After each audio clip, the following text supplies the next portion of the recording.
Welcome back to the Tier 1 podcast. I'm your host, Brent Tucker, owner of FRCC. That's First Responder Coffee, Cigar, and Cask Company. Go to frcc.shop and use promo code Tier1 to get 15% off the world's best coffee, cigars, and bourbon.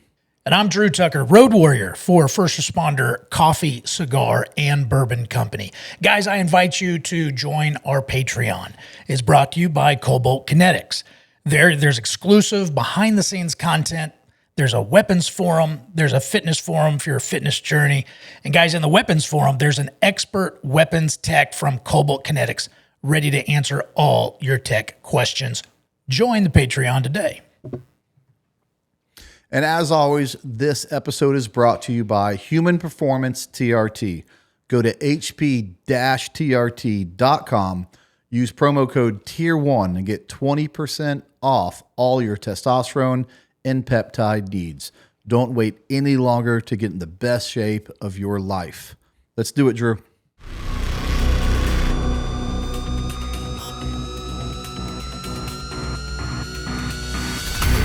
Or new Special Forces Rescue. Welcome to the Tier 1 podcast.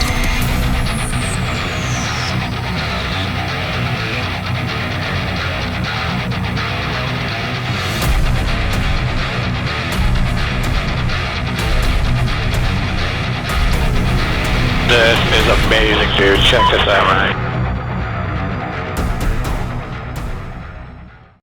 And on the show today, we have Dale Comstock, 82nd Airborne, Delta Force, 3rd Special Forces Group, OGA contractor, author of several books, entrepreneur, the list goes on.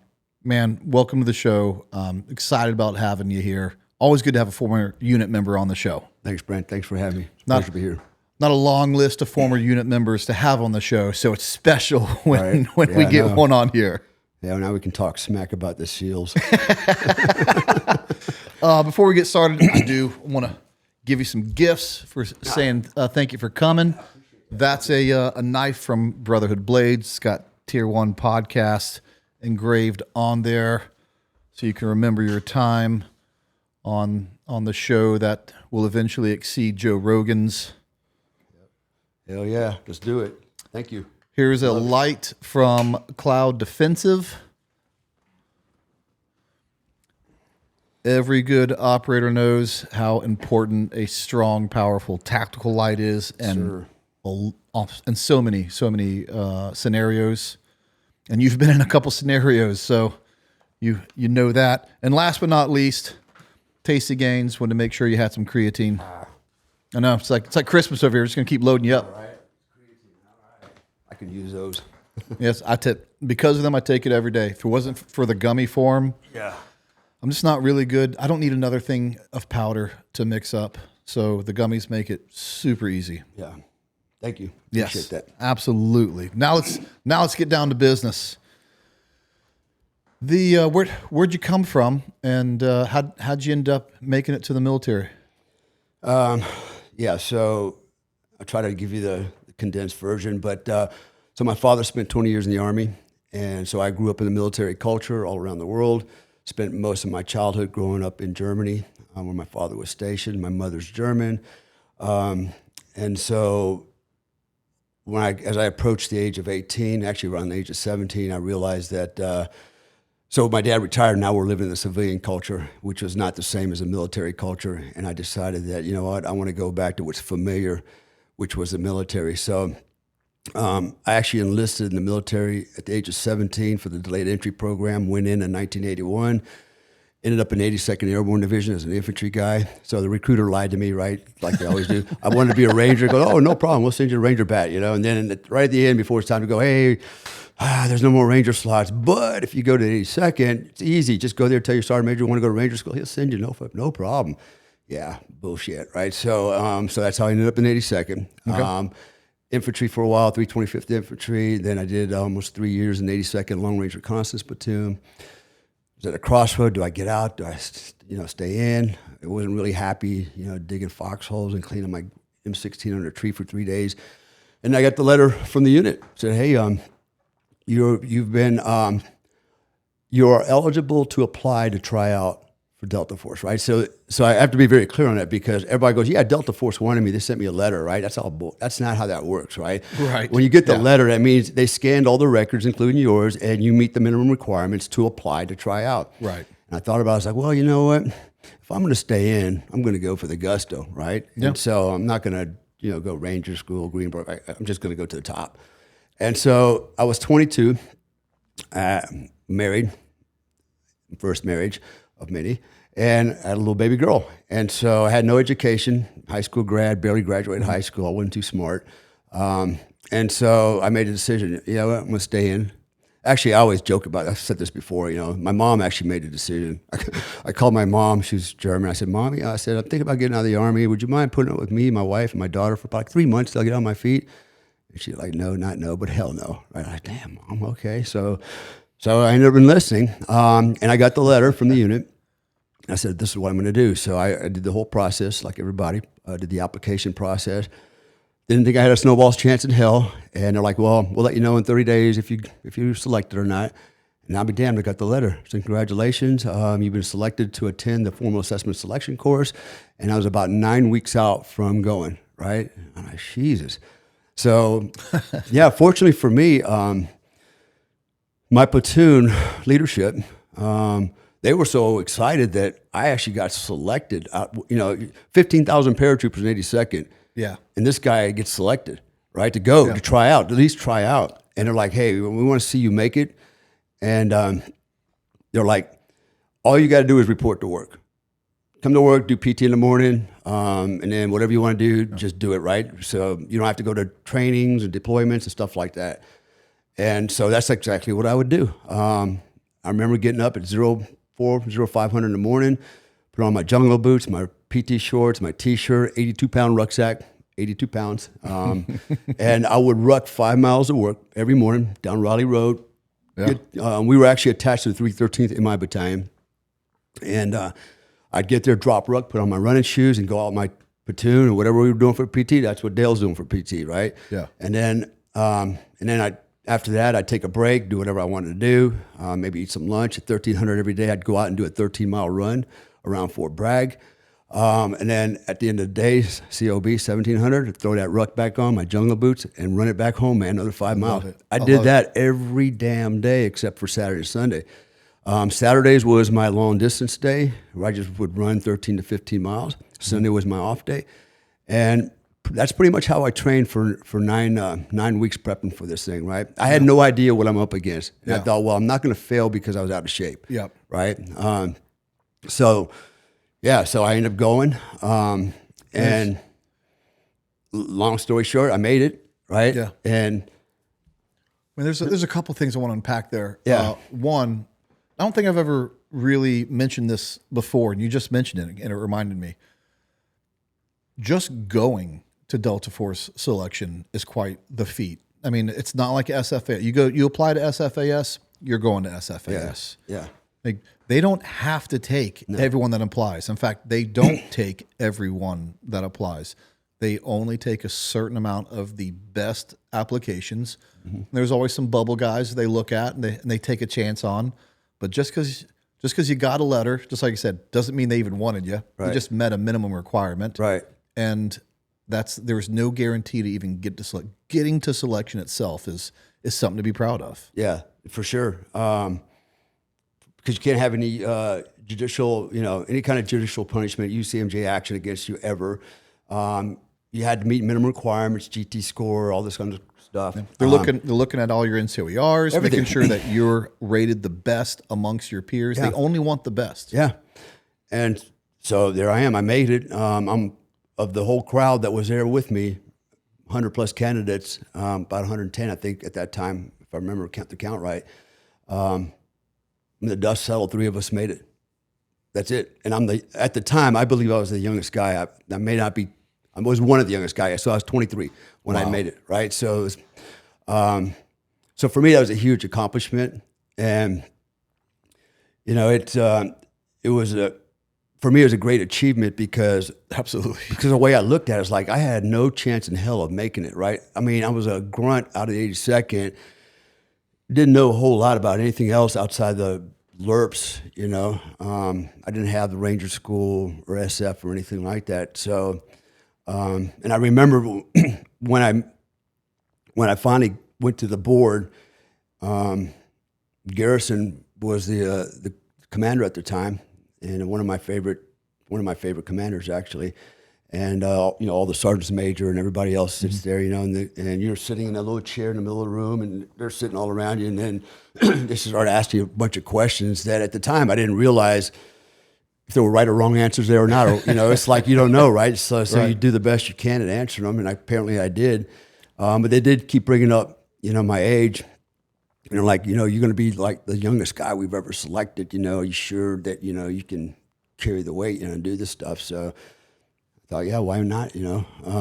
So Did you believe that? Did you believe you could truly? yeah, actually I did, because you know what, again, this is one of the advantages I've had by being raised in a military culture, my father being in the military, is I had that ethic, I guess, that mindset, because you know, when you're living in a community of military families, you know, your whole life, because that's all I knew. In Germany, I lived in, you know, the American facilities, Fort Gordon, Fort Carson, Fort Lewis. When you live around the same kind of people, that you know, that mindset the fathers particularly have gets passed on to the kids. It's almost like an agoge, you know. And so for me, that was normal and comfortable. And I remember when my dad did retire, of all places to move, San Francisco, California. Man, was that ever a shock, right? I'm like, what? These kids are like so different, you know? And just everything was different, even back then. And I was really uncomfortable. I became a loner, very introverted. I just couldn't identify with anybody, right? And we had moved so many times because of the military. I mean, we moved 4 times in 4 years, halfway through my high school years every time. So, you know, 8 different high schools. It was nuts, right? So I had a hard time at school catching up, and I just lost interest in it. And I just couldn't adapt fast enough. And because of my personality type, I didn't make friends very easily. And I don't want to say I was lonely, but I just kind of felt isolated. And I just felt like, man, I got to go back to what's familiar. And it was the military. Yeah. And my dad, you know, to his disappointment. So nobody on either side of my family had been to college. Okay. Anybody on both sides, right? I've mentioned this before. My mom was a seamstress. My dad actually dropped out of high school in 11th grade.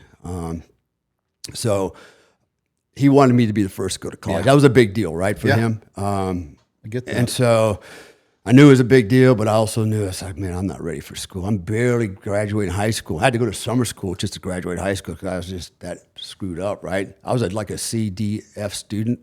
And that was like, I'm doing really good. I'm getting like C's maybe. So I didn't tell him. I remember opening up a TV guide. And there was a advertisement in the middle, had a Airborne Ranger coming out of the jungle, right? He had a rappel rope, cami face, patrol cap, you know, and he's got a car 15, and he's standing. And I said, that's it. That's what I want to do. So I called the recruiter up. I'll never forget him, Sergeant Dotson, and little Irish guy, and red hair, you know. And he was, so when I go see him, you know, he knows I'm interested in the military. So he starts pulling out all this crap about, you know, communications. We didn't have computers back then. I know we're going way back, but I'm 63. And so I'm like looking at those stuff that didn't interest me at all. And I go, well, what about Rangers? He goes, he wipes the desk clean, pulls out a little pamphlet with Rangers on it. He goes, that's it. That's what I'm going to do. Sign me right here. And I did. So that was the mission, go in as being an Army Ranger. I didn't tell my dad right away. Okay. I was a little afraid to. Right? I was like, I'm going to break his heart. And then when I did tell him, I could see he was really disappointed. And I'm like, all right, Dad. I said, look, I can't unring the bell. I said, I'm on my way. Right. But I said, well, you know, my promise to you is I will get that college degree. But I want to be in the military. I want to do what you do, right? And so that was my mission. And I did. I fulfilled it. Being in the unit, you know. Do you think that was part of your drive to go to the unit and do great things, was because to some degree going in the military almost disappointed your dad? So you're like, I have to show him. Really? 100%. I love that. 100%. I'll tell you this right now, for every guy that's out there listening, a good father is super important, right? Yeah. And I had a great dad. I mean, he was literally my hero. He wasn't a big man. He was actually pretty smart, but he was my inspiration, my motivation. He was my reason, if you will, my why, right? Yeah. As a man. And I just wanted, and I think the reason why, because one time when I did bring up the idea that I wanted to join the military, he didn't like the idea. It's like, you're not going to do good in the military. You're lazy. You know, you don't want to get up early in the morning. I'm like, damn, Dad. I was like, damn, that sucked. Yeah. And so, so I wanted to, I guess, maybe prove him wrong too. Yeah. But I really wanted to give my dad a gift because it was so important to him, right? Yeah. And I knew it was good for me too. So I'm not, I didn't have daddy issues. I just felt out of respect for my father to be the best I can be. It's funny. My dad was just your old school father. He didn't say a lot to me, but he instilled a lot of good things in me. I was, without a doubt, I'd look back and call myself a mama's boy. I loved my mom, still do. But even with that kind of hard upbringing, almost distant at times relationship, you want to know the first person I called when I got selected at SFAS? I called my dad. Yep. The first person I called in West Virginia when I got selected by the unit, I called my dad. Yeah. See, that's funny, right? And dads are heroes, man. They should be. Yeah, and again, he was. For every guy out there listening, man, don't keep that in mind, man. You are important if you're a father. It may not seem like it, but you are. And so, anyways, that was so for me. You're right. I called my dad, like, Dad, I made it.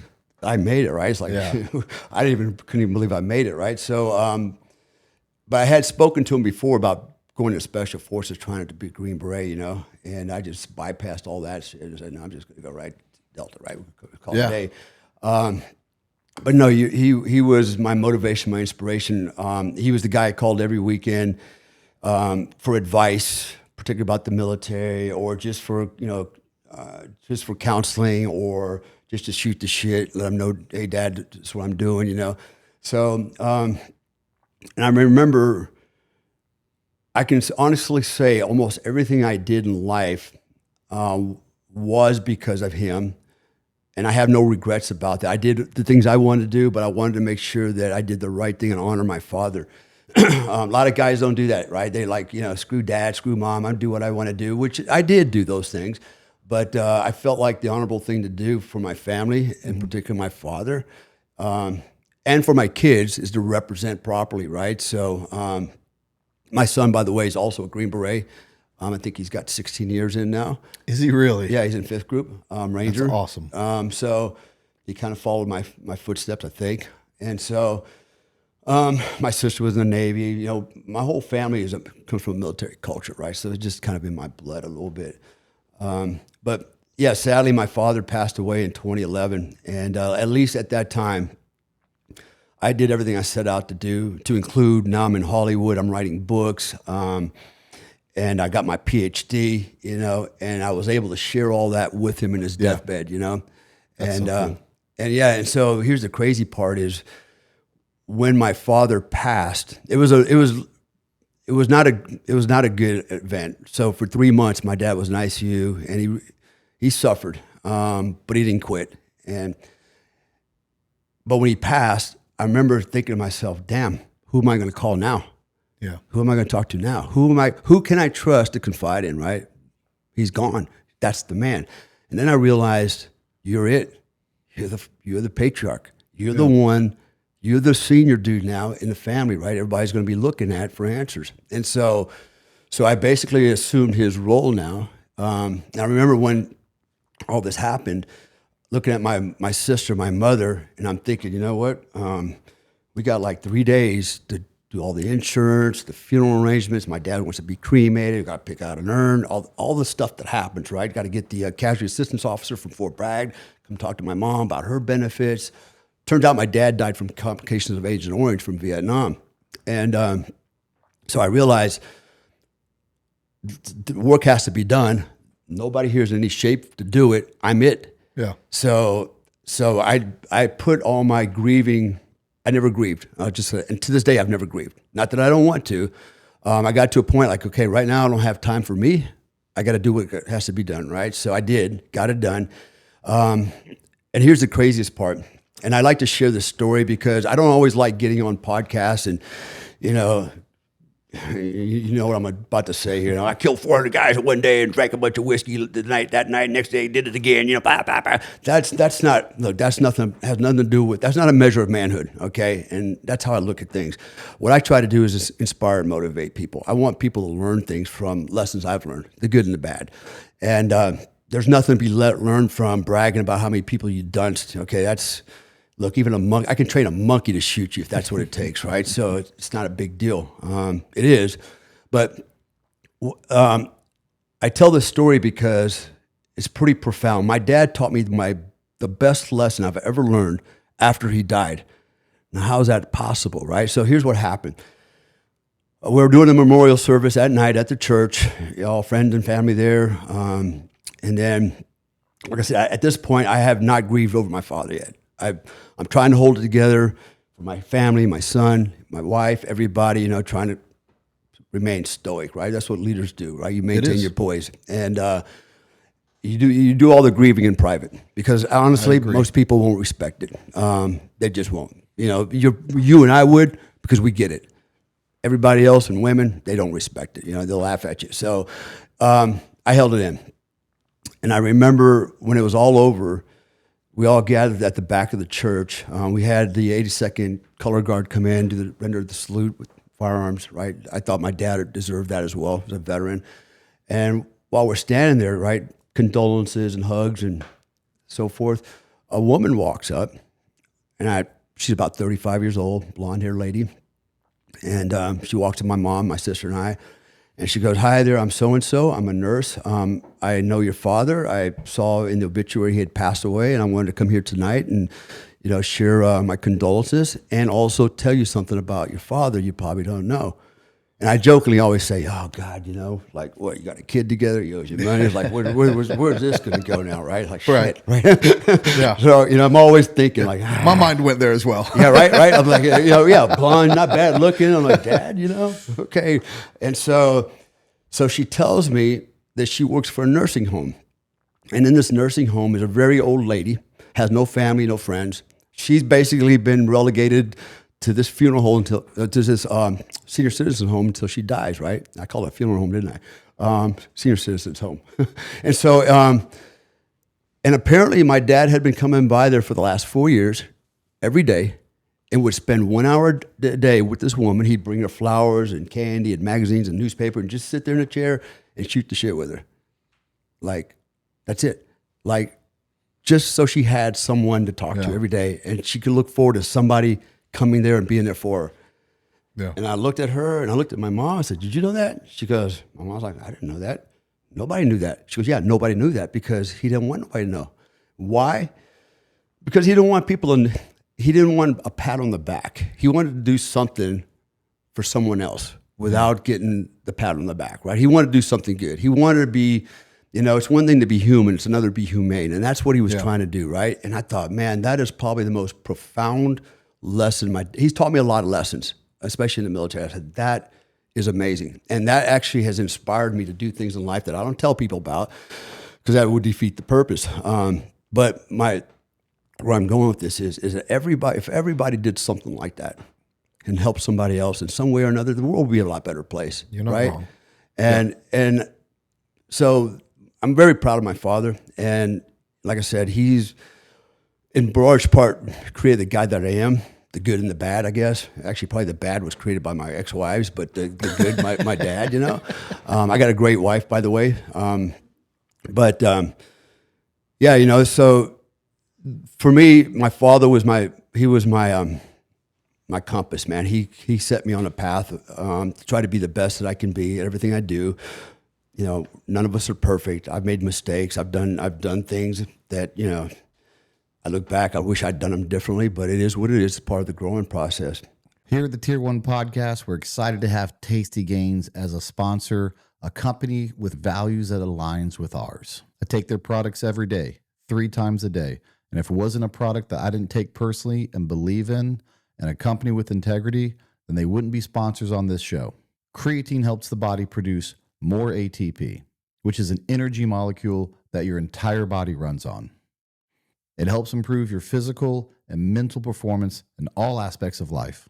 Let's be honest, creatine powder sucks to take every day. With the creatine gummies, you can take them with you anywhere and they taste great. Every batch is third-party tested, so you know you're getting exactly what you pay for. Go to tastygains.com and enter the promo code Tier1, that's TIER, the number 1, and get 20% off your order. I tell you what, I loved what you said about you had to be stoic. You're now the guy. Yeah.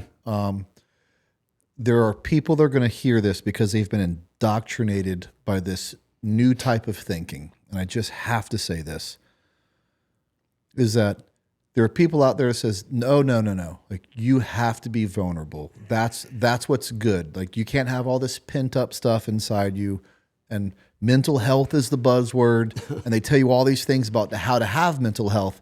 Yet we have the worst mental health we've ever had. And we talk about mental health more than anything else. Yeah. Yet if you go back to the old way of thinking, which is what you did. Hey, if I'm vulnerable and everyone's vulnerable, then who's there to stand to look to and say, and be our guiding light and said, all right, he's going to take care of us. If everyone's falling apart, it doesn't matter if it's business. It doesn't matter if it's a funeral. It doesn't matter if it's on a mission. Yeah. If everyone's vulnerable and falling apart, who's leading this thing? It's up to the men. Yeah. It's up to manly men. And guess what? That's just part of our life is put it on my shoulders. I can handle it. Absolutely. You know, we are biologically, we are designed to do what? Provide, protect, and build. That's our mission, right? Yeah. We put our families and everybody before us. I mean, Christ Jiminy, you and I have put people that we don't even know, we've gone to save them.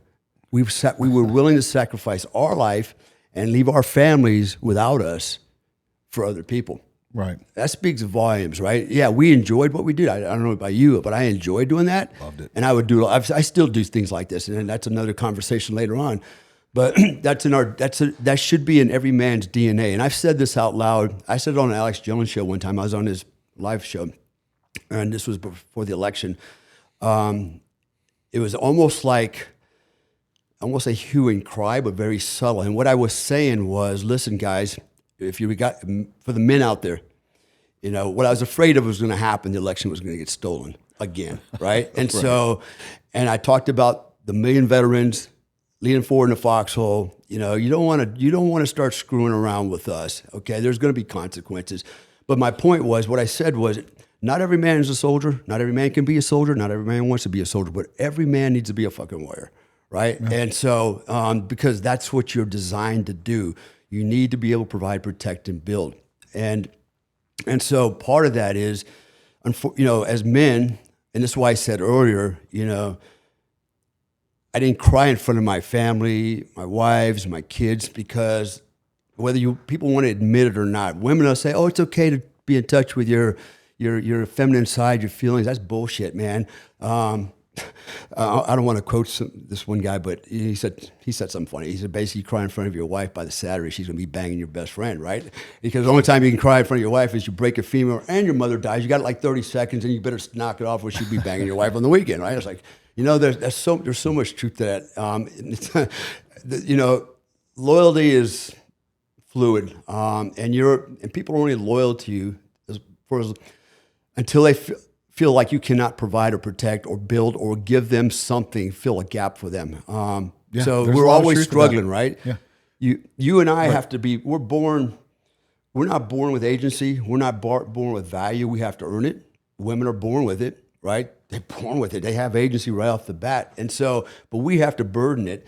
And unfortunately, most men are never going to live a life fulfilled, particularly in relationships, because it's very competitive, right? So, I mean, you got a lot of dudes out there, high-value males that you're trying to compete with on many levels, financially and everything else, right? So, But it's important, I think, for men to still, have that masculine character. And by the way, there's no such thing as toxic masculinity, okay? If we want to go down that road, we can talk about caustic femininity, right? That's a two-way street, man, right? I've never heard that part of it. Yeah, You're right. yeah, No one ever talks about that. Yeah, exactly, right? That's not, because it's all part of an agenda. But I feel that stoicism is important for men because as a leader, you have to maintain poise when everything's in disequilibrium. Otherwise, people go, well, who do I follow? Because this guy's falling apart. Now, I'm going to share a story with you. You may be familiar with this. Without going into people's names, I will use Mogadishu, okay? And we arrived, and somebody of prominence was very upset and crying as a leader, like the leader. And we all walked in and like, the leader's crying. And I can tell you that didn't go over well with us. We're looking at you for motivation, inspiration, direction, guidance. You're sitting there, got alligator tears coming out of your eyes because a bunch of the guys got killed. This is not the time for crying. This is where we want to see strength, right? And so that had a profound impact on the rest of us.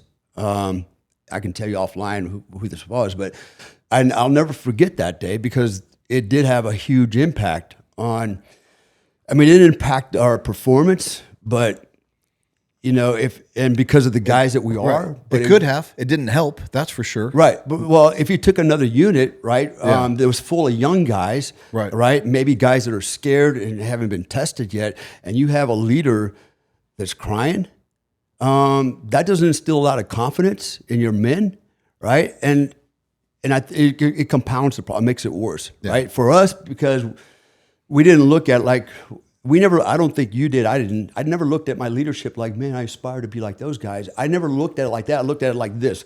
We're on the same level as men. You just outrank me. Yeah. That's it. But doesn't mean you're a better man than me. But because you outrank me, I'm going to follow your orders. That's what I'm supposed to do, right? Respect the rank. Right, exactly. But, in other organizations where everybody's looking at the senior officer NCO as the leader for guidance and all those things that you might need, right? A reassurance.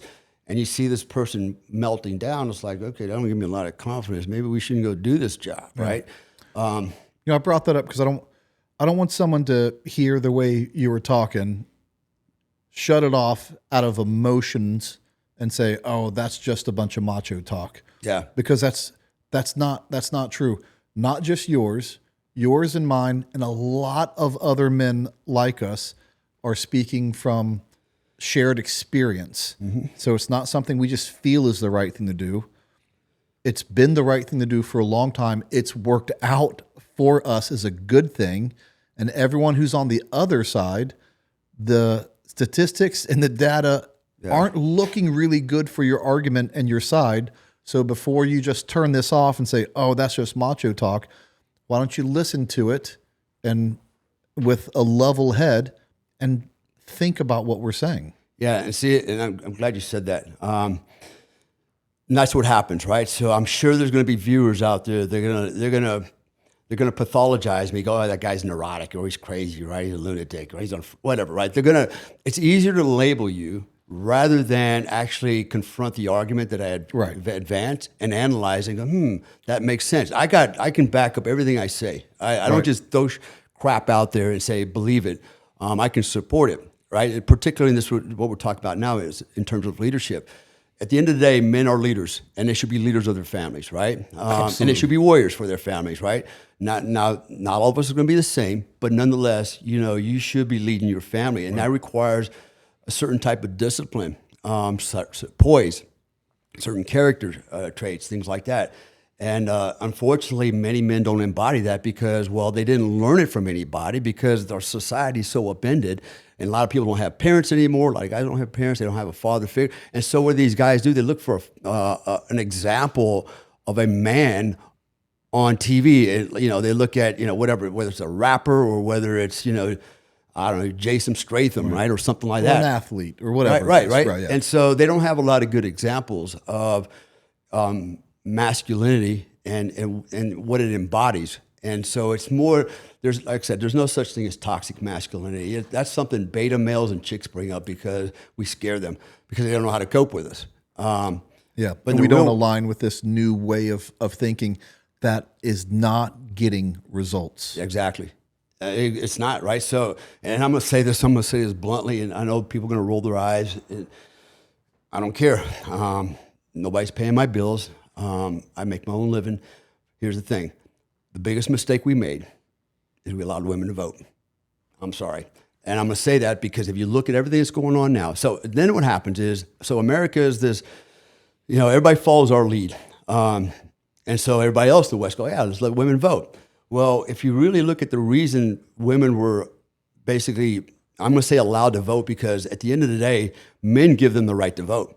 If we took that right away, there's no way they're going to get it back. So we have that power. Now, look what's happened since, the 19th Amendment was invoked. Suddenly, women, they know that women vote on emotion, right? And more importantly is they don't have a lot of skin in the game because they go, yeah, we need to go to war and kill all those guys and go guys, and because they're not going, right? They can vote. So that's my point. Earlier, in the early days when we were voting in America, the only people who could vote were men that had skin in the game, property owners, things like that, right? And now it's evolved to, actually a couple of years ago, and remember with Biden's era, they wanted to reduce the voting age to 16. Like, how's that going to work and help us, right? Right. So we need to go up with the age, not down. Honestly, my opinion is you shouldn't let anybody vote until they're over 30. You don't have enough life experience. There's too much going on in the world. You know? People are going to hate what you say, but again, they won't bring any statistics or data to it.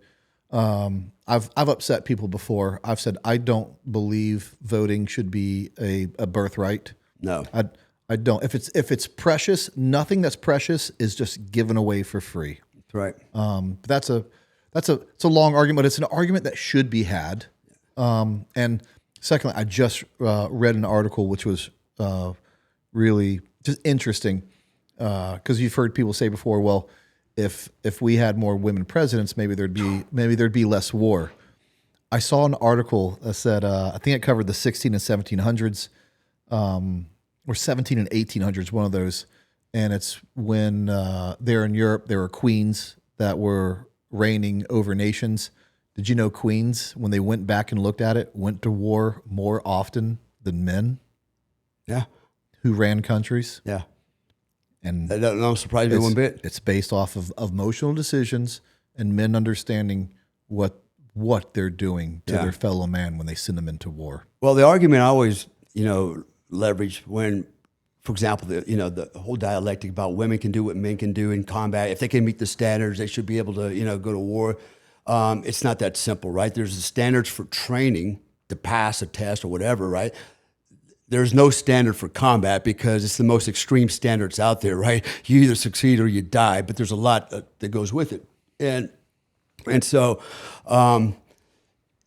when people make that argument, they've never spent any real time in the field, right? So fighting out of a deuce and a half on a road in Afghanistan, a tick, an ambush, that's not the same thing as humping an 80-pound ruck, and 40 pounds of gear through the jungle of, you pick a country, Guatemala, for 2 weeks, right, to hit a target. And then, we might have to carry a couple guys out on litters, which is going to take at least 4 guys, right? Nobody ever considers shit like that, okay, you're in a cigar, in a rod site, and you don't get to wander off in the woods you go take a poop. You could do your shit in a bag right there in front of everybody else, right? Because of security. Those things are never factored in because people don't know about those types of things, right? The guys that know that are the guys who are actually in the field. And so imagine that, right? So you got girls, and it's never worked out. It's never worked out. It's never worked out. I know some of the programs, I've been involved in them out there, and it's never worked out. And the argument is, well, men need to learn how to keep their gun in their pants. And I'm like, no, actually, if it was that simple, it probably would be a lot easier. But the problem is women unfold those legs all the time when they know that they can leverage that agency. And I got plenty of examples of that in life. Here's another point to that. They'll show us other militaries where women are integrated. Yeah. You're showing me a weaker military that could never compete with us. Absolutely. So why would I ever want to go to their standards? And besides that, I don't know what this fascination is with women in combat, because when it comes and you're sexist if you don't believe in it. Yeah. However, the NBA is about as sexist as it gets. It created its own league just for the girls because it said the girls can't compete with men. The Olympics is as sexist as it gets. They don't let women compete with men. Yeah. You can go down the line. The PGA is sexist. So why is it when it comes to gold medals and national championships, it's okay to be sexist? But when it comes to the protection of this country, if you say the same thing that everyone else has already agreed to in sports, you get called a name. Yeah. I tell you why it is. Well, two things. One, mention the argument that I usually leverage is name a time in history when women have ever amassed an army to protect their husbands and their children and land. It's never happened because it's not part of their biology. Our relationships are symbiotic. And why? To one end, to procreate. That's it, right? And it requires that we have certain roles and responsibilities to do that. So what's going on now, right? So this is not just coincidental. This was actually it's a deliberate plan, has been in place for a very long time. It started with, women's vote, suffrage, all that type of stuff. But the reality is, I was on Alan West's show back in 2011, 2010, or 12, I think, in Washington, D.C. when he had the show there, right? Okay. Senator Alan West, Yep. Okay, good friend of mine. He's like, hey, he goes, I want you to come up and talk about, they want to integrate women into combat arms, right? He goes, come up and we talk about it on the show. So I did. And I told him exactly why I think it's a bad idea, because I mentioned things like, oh yeah, you go to the field with, 5 chicks and you got, 5 dudes or 6 dudes in a squad, and you're out there for, 3, 4, 5, 6 days, whatever it's going to be, and you're going to just snuggle nut to butt because it's freezing rain and you don't have nothing but maybe a poncho to stay warm. I said, shit, things start happening. And I said, moreover, carrying the weight and all this other things that go along with it. And I said, and also our protective drive within men is going to compel us to try to protect these women. Right? Absolutely true. Right? For sure. I'm not going to sit there, just like I wouldn't watch a kid suffer, right? And I got a great example of that in Iraq, in Tikrit, where I watched this little 2-year-old kid screaming and hollering as we went inside his house, and you guys actually pounded his dad, and he's losing his shit, and I'm on the street pulling security, and I can't let that kid cry like that. I pick him up, I got a weapon in my hand, I'm pulling security, and I'm trying to calm him down. It's who we are, it's our nature, right? Absolutely. And we can't deny that. And everybody that wants to deny that has never spent a day in combat, real combat. I mean, out there really been in combat. So women have never amassed an army. They're not designed for that. It's not in their biology, and that's okay. Right, exactly. It's okay. This isn't women bashing. No. We're protecting women because they're worthy of being protected. Right. They're amazing. They do things that we can't do, and we admit that. So why if we could admit that women are amazing and are better at things than us, they are. They're better at nurturing. They're better at those type of things.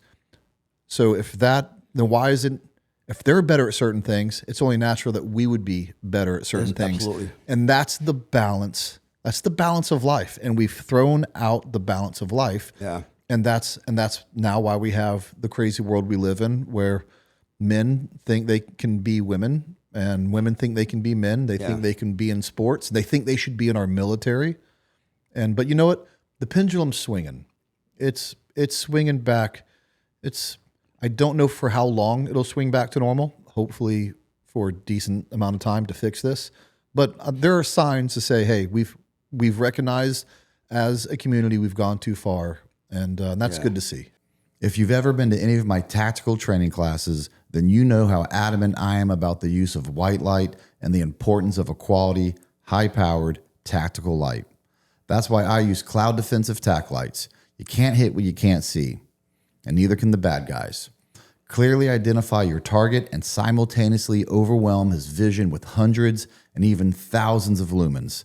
Get serious about defending yourself and your family. Go to clouddefensive.com and use promo code Tier1 to get 30% off your order. That's right, 30%. You won't find a better light than this, and you won't find a better deal than this. There was an agenda, right? The agenda, and this with Alan West, I was convinced, and I still am, this is an attempt to dissolve, what's the word I'm looking for? Masculinity. So for example, in the example I use, okay, so you've got a 11-man infantry squad, right? And guess what? You got 3 chicks assigned to it now because we're going to go integrate, right? DEI. So you got girl infantry dudes, right? And so I think this was the agenda. So, all right, Comstock, your squad is going to go attack Hamburger Hill, take out that bunker up there. Roger that. I got 3 chicks with me, right? Okay, guys, strap up. We're going to go up the hill. We're going to fight, fire, maneuver, blah, blah. And what we don't need to hear, what I don't need to hear is, but hey, Sarge, why? Why are we going to go do that? Can we just send them a memorandum, and maybe invite them down? Can we do this? When I say we're going to go fight and kill and maybe die, that's what we're going to do. And so what I don't need is an argument. I don't need, because I've experienced all this. That's why I'm saying this, right? I've experienced exactly this kind of crap. And, I have too. Which is the reason I left the Army, by the way. That's the reason I decided to retire, because it just got untenable. In 2001, it was like really getting crazy. And I said, I don't want to be a part of this no more. But I've seen it in the military. I've seen it outside the military in some of the work that I've been doing. It's always the same story. It's trying to drive a square peg through a round hole, and it doesn't fit, but there's an agenda, and the agenda is not to integrate because we're all equal and we can all do the job equally. It's actually to break down our civilization, I think in the West, particularly in America, where we have this internal civil war. It's ongoing right now, right? There's this big rift between people, and it's all been manufactured by people. I'm going to use the word they, and I'll explain they later on, but basically by them, they. It's all manufactured. So there is this internal strife. There is this, this, nobody's getting along. Everybody's going to call you racist and a Nazi and all this kind of crap. Is to keep everything in disequilibrium. And why? It's a lot easier for the powers that be to invoke some type of control in a society that's completely upended. And I think that's the agenda. I know it's the agenda, and you made a point that's important, is you see the pendulum swinging, and I hope you're right. I hope it is swinging. I do too. But there's a bigger issue at hand, and the issue is now with AI, for example, and AIG, right? I don't know that we're ever going to recover because while we're so busy fighting amongst ourselves, and jousting for social positions and hierarchy, and I think we're all going to miss the point here. The point is, we're all inside of a digital cage. We just don't know it yet. We're getting locked up in a digital cage, and eventually, the digital door is going to shut. And what is the digital door? Is digital currency. Because once that sets in, there's no more. You're not fighting your way out of it. You're not shooting your way out of it. Now you add in, the flock system and all this other surveillance stuff that's coming along. There's a bigger agenda, and I think America was, for sure, we were the strongest country, the most resilient. I think we have some of the best war fighters, and so we were a force to be reckoned with. And so, how do you bring us down? You bring us down internally. You're absolutely right. No one could ever cross those oceans and take us down. No one can. No. But the only way you take down America is exactly what they're doing. I'm not a conspiracy theorist guy. I've proven that many times on this show.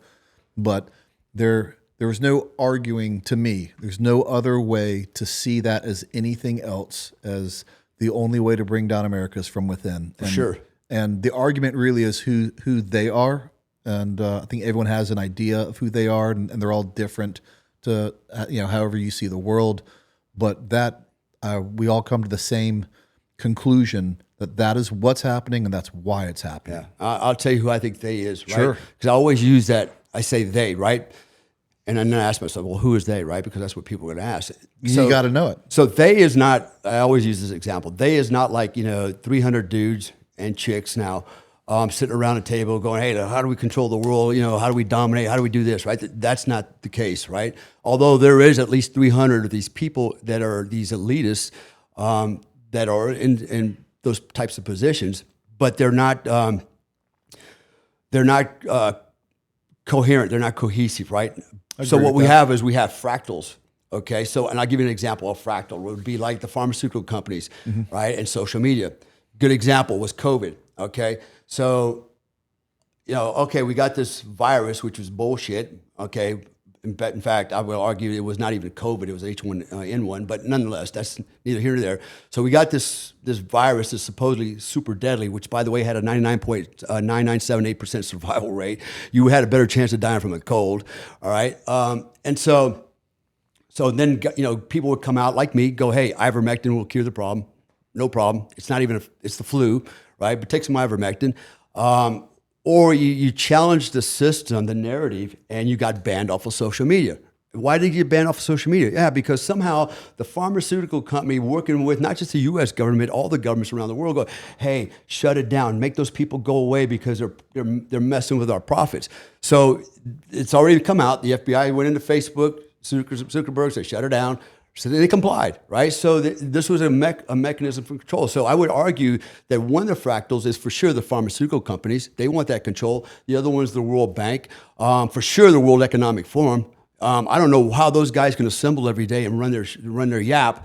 When you have a group that's not even a government, they're not even elected, and they're going to tell you that in 2030 you'll have nothing to be happy. Who are you to make that decision? And my question is, and why is nobody asking the question is, are you guys going to have nothing to be happy, or do you get to keep all your shit and I don't? Do you get to travel and do all the things you don't but want to do, but I don't? Right? So these are what I call the fractals, and so they all have the same agenda, but they're working unilaterally as groups. So it's not one cohesive group like the cabal, one cabal. It is cabals, but they're fractals of these cabals. But they're all working towards the same agenda. And what is that agenda?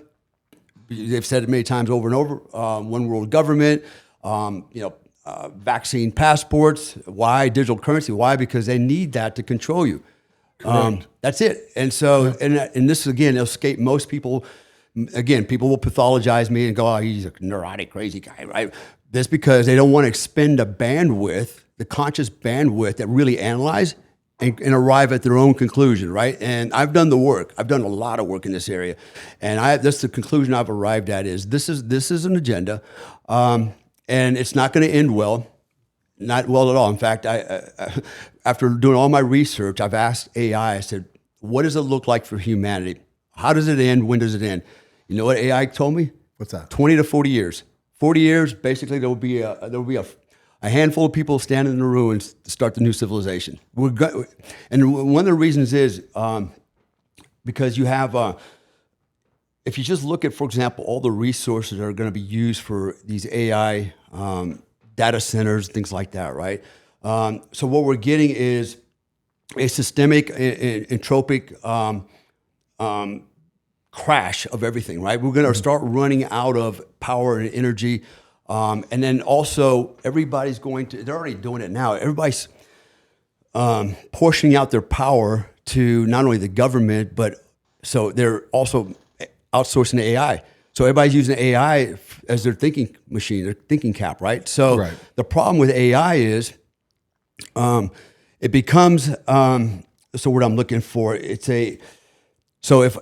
it's input output. So if I go to AI and go, hey, tell me about this, I want to learn something. It gives you all this information, right? Which is nothing more than all information ever uploaded by humans. It's just information, right? So it draws from all this stuff and it gives you output and you go, oh, great. And you write to it and you expand on it and you put it back in. And then again, the learning programs of AI takes that information and it keeps building. So it becomes cyclic, if you will, right? So it's actually called recursive programming or the recursive effect, right? So it's circular.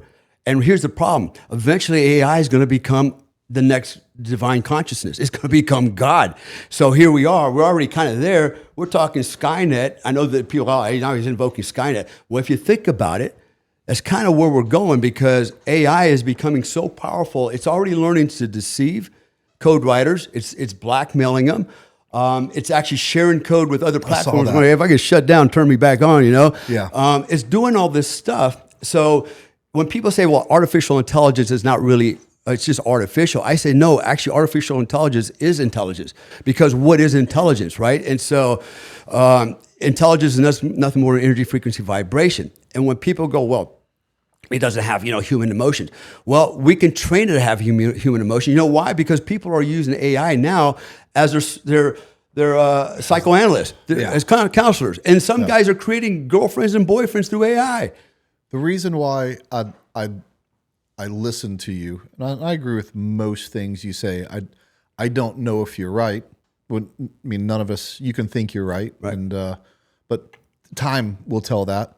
But the reason why I encourage people to at least listen to you rather than just go what you said. Oh, listen to this psycho ranting, is I listen to that and I think to myself, unless I listen to it and I see where you're going with it, you can't stop from you being right unless we listen to it and look at that as a potential outcome. Right. That's the only way to stop it from happening, is if you see all these various outcomes that are all bad, and if you just ignore it, you'll just naturally end up going to an outcome that you don't want. You have to listen to these arguments to ensure that you don't end up there. You're exactly. That's the point, right? I'm not trying to change nobody's mind. What I'm doing is just proffering information that I've done the work. I've used the bandwidth. Okay, I'm not saying I'm right, but I think I'm pretty close on target. Because right now, if you just think about all mainstream information, all that is consensus. That doesn't mean it's true, right? So if you're relying on AI for your truth, you're making a huge mistake, because again, truth is only as good as it was 2 minutes ago or 30 seconds ago, right? Truth changes, science changes. So everything's always constantly moving. And I guess the moral of the story is, don't outsource your sovereignty, your brain, to a system that's going to do the thinking for you, right? And don't assume, I would not assume, any country, anybody, do not assume your government cares about you, wants to take care of you, or going to protect you. They will not do it. History is replete of where governments have abused their citizens without even telling them they're doing it until it was discovered later. So you're kind of, in a lot of ways, we're in this alone. We could be in it as a collective as long as everybody's like-minded, but unfortunately, too many people have been brainwashed. Yeah. Like you said earlier, you got guys out there that think they're chicks just because they said they're a chick, they're a girl, right? Fuck gender fluidity, all this crap, right? Right. Which completely defies common sense, but they're somehow trying to, label it as science, believe the science. Well, it's not science. It's not even common sense. And if anyone wants to argue with you about, or not completely listen to you about what you were saying about free speech and how that was essentially what you were saying. I mean, free speech was was being controlled. Absolutely. Watch this episode. YouTube is going to listen to this. The algorithm is going to listen to this episode, and they're going to label it as hate speech instead of just an argument, that a debate, a conversation that we're having, and they will suppress it. Yeah. And I'm okay with that. Well, like you, I'm a self-made man, and I don't have to bow down to anyone. I won't do anything just for clicks and views. The truth matters more than that. Yeah, absolutely, man. And again, I commend you for that, because we need more of that. This is the problem. Everybody's getting intimidated, right? Calling names and racist, misogynist, so everybody shuts up. That's how they control you. That's why guys like me, guys like you over here, we're a threat. We're a threat not because we're bad guys. We're a threat because we're the good guys. Right. No, you're right about that. So to get back on, and I'm not upset about the rabbit hole at all. I love those conversations because they need to be had. But back to the Delta Force for just a little bit. Let's do it. What year did you get to the unit? I got there in November of 1986. Okay. Yeah. Something I wanted to say, and you wouldn't have got You in a roundabout way said it, but I just want to make sure it gets hit head on. Okay. You wouldn't have ever gotten to the Delta Force if it wasn't for your mom's tough love. True. For a parent, when that's something else we're missing. I don't want to get into a whole nother conversation about that, but I do want to bring this up. We've just gotten into this, friendship. You're your child's best friend. No, you're their parents, and at some point they have to leave the nest. And what seems like is going to hurt them and is bad for them on the surface is the forcing mechanism to make them grow up and learn these hard truths and make hard decisions that make them a better person. And that's what your mom did for you. Absolutely. I love that. And I acknowledge that, right? Yeah. So here's the irony, though. Many, many years later, because I've been doing a lot of different things. And I remember one day she asked me, she goes, "Son, why do you do this? Why are you doing this?" And my answer was, if I don't, who else is going to do it? Who will? Right? Who else is going to do it? That's right. There's a lot of guys that might want to do it, but they're just not capable. They just don't have it, whatever it takes, right? And most guys don't want to do it because it's scary, dangerous stuff. Or, they want to stay home with their wives and kids. And there's nothing wrong with that. Listen, I've lost a lot of wives and kids to serve this country and to do this thing, to be this guy I am. I paid a huge price on many levels. But I do it because it's the warrior ethos that was instilled in me growing up. And I'm the guy that, looked up to John Wayne and Clint Eastwood. Maybe I'm an idealist, but I did believe, and I still do believe in this country. And there is some patriotic bones left in my body, just to that end. But yeah, you're right. My mom, she's the one that made that. Helped me make that decision by rejecting me from the nest, so to speak. Didn't let me come back. And then later on, she's like, "Why do you keep flying away from the nest?" Well, one, you told me to get out of here, but two, Do what you told me to do. but two, if I now I'm in the middle of this thing, how do I walk away from it? And You created this monster, Mom. yeah, right. And now you're asking me why? Because you In a did it, tongue-in-cheek way. Yeah. But no, I think that for me, honoring my family was honoring myself as well. And for me, if I could do it all over again, even with all the hardship and all the loss I've suffered, I'd do it again, all over. All over, no problem. You were in the 80s Army, and the 80s wasn't a great time to be in the Army. There was a lot of downsizing, and it happened in the 90s as well. Was the Delta Force kind of a safeguard from that, or do you feel like they were no one was off limits for, the unit was safe. reduction? Unit was safe, right? Love to hear that. Yeah, so people always ask the question, what does that mean, Tier 1? Tier 1, right? So most people don't even understand what Tier 1, Tier 2, Tier 3. Units always Tier 1, right? Always. So they're always funded as if they were in combat, which technically they always are, Correct. right? So that's why they got all this money, right? We got to be ready to roll and fight. And so even when I got there in 86, there was no problem with money. In fact, I could walk up to, Troop Sergeant Major and go, "Hey, Sergeant Major, I want to try to design a widget. And, I have a concept in my mind, but it's going to take, some money. Okay, how much you need? Oh, cool. And go make it, right? Yeah. And it was that simple. Yeah.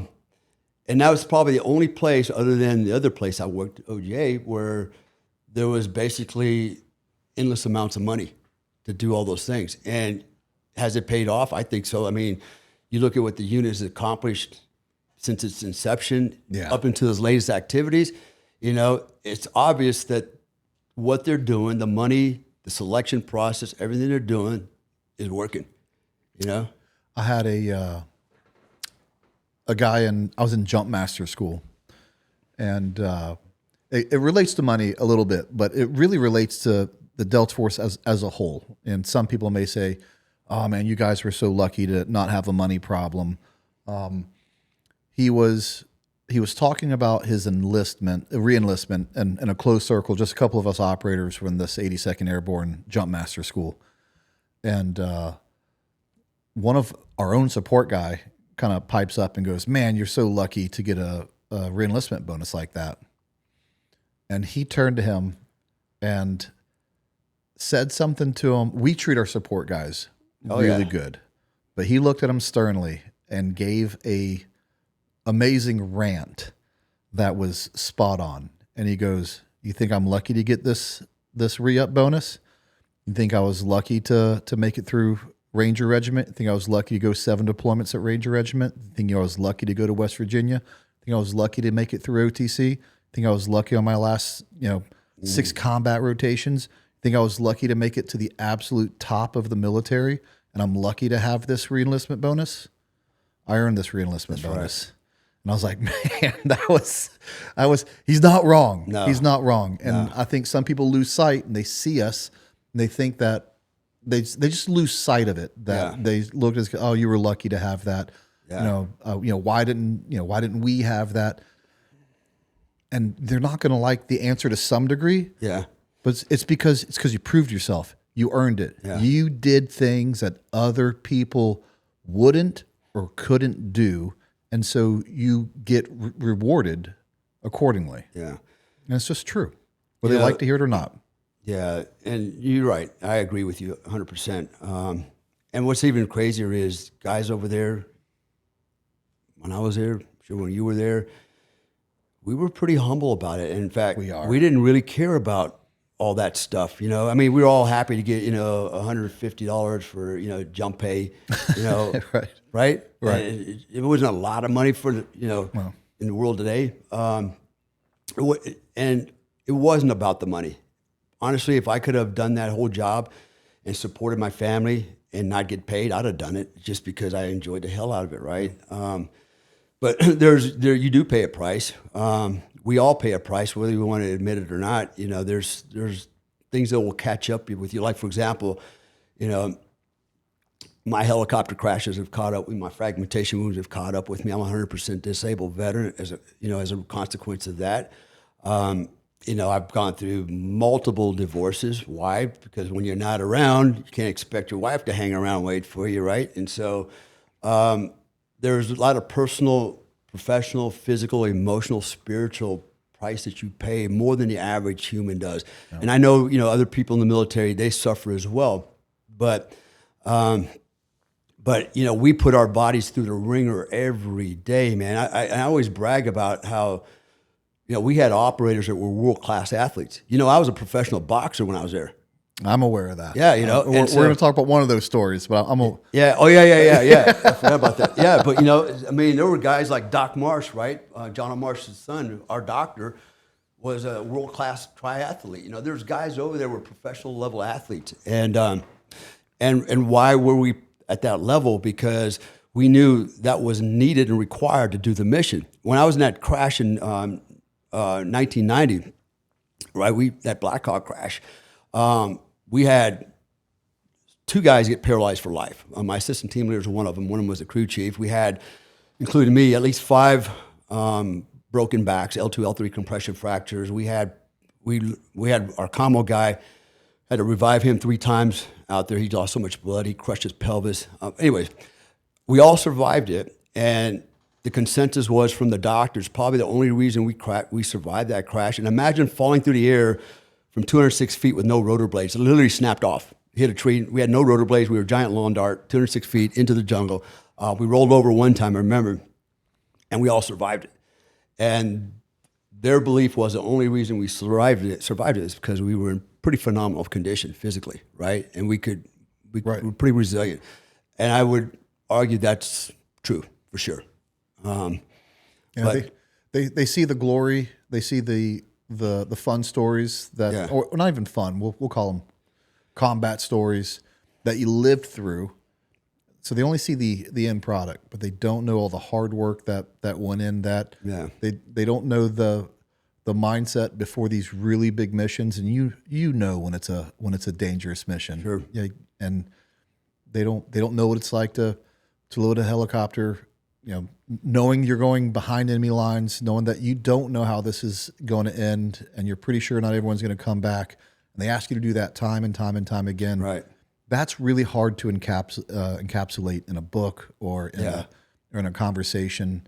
And I'm not saying we're the only ones that hung it out there on the line. The infantry, especially Surge, Iraq, and Afghanistan that went over there, didn't know if they were going to run over a mine or not. We all laid it on the line for our country, but we did lay it on the line in different ways. And when you look at the percentages of the size of their unit and the size of our unit, and you look at that Purple Heart wall, it's humbling. Yeah. It's humbling. And I would argue that most of us, like I came from the infantry. I was an infantryman, I was a scout. I was at that level.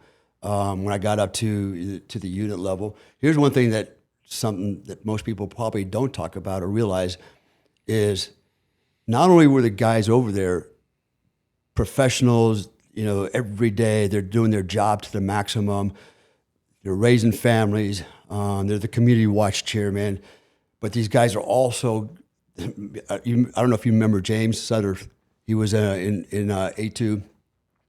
Guy had 4 master's degrees. I'm like, how are you doing that, right?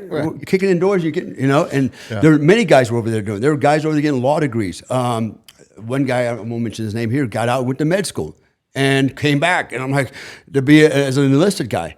And so that's the level of guys we had. They weren't just physical. They were mental guys, man, academics.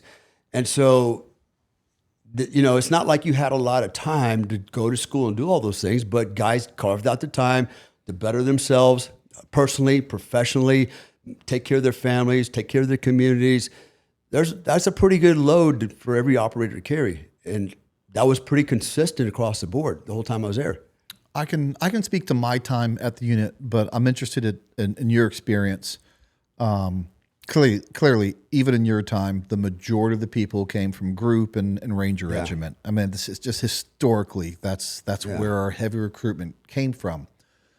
There's always onesie, twosie, 11Bs that end up making it.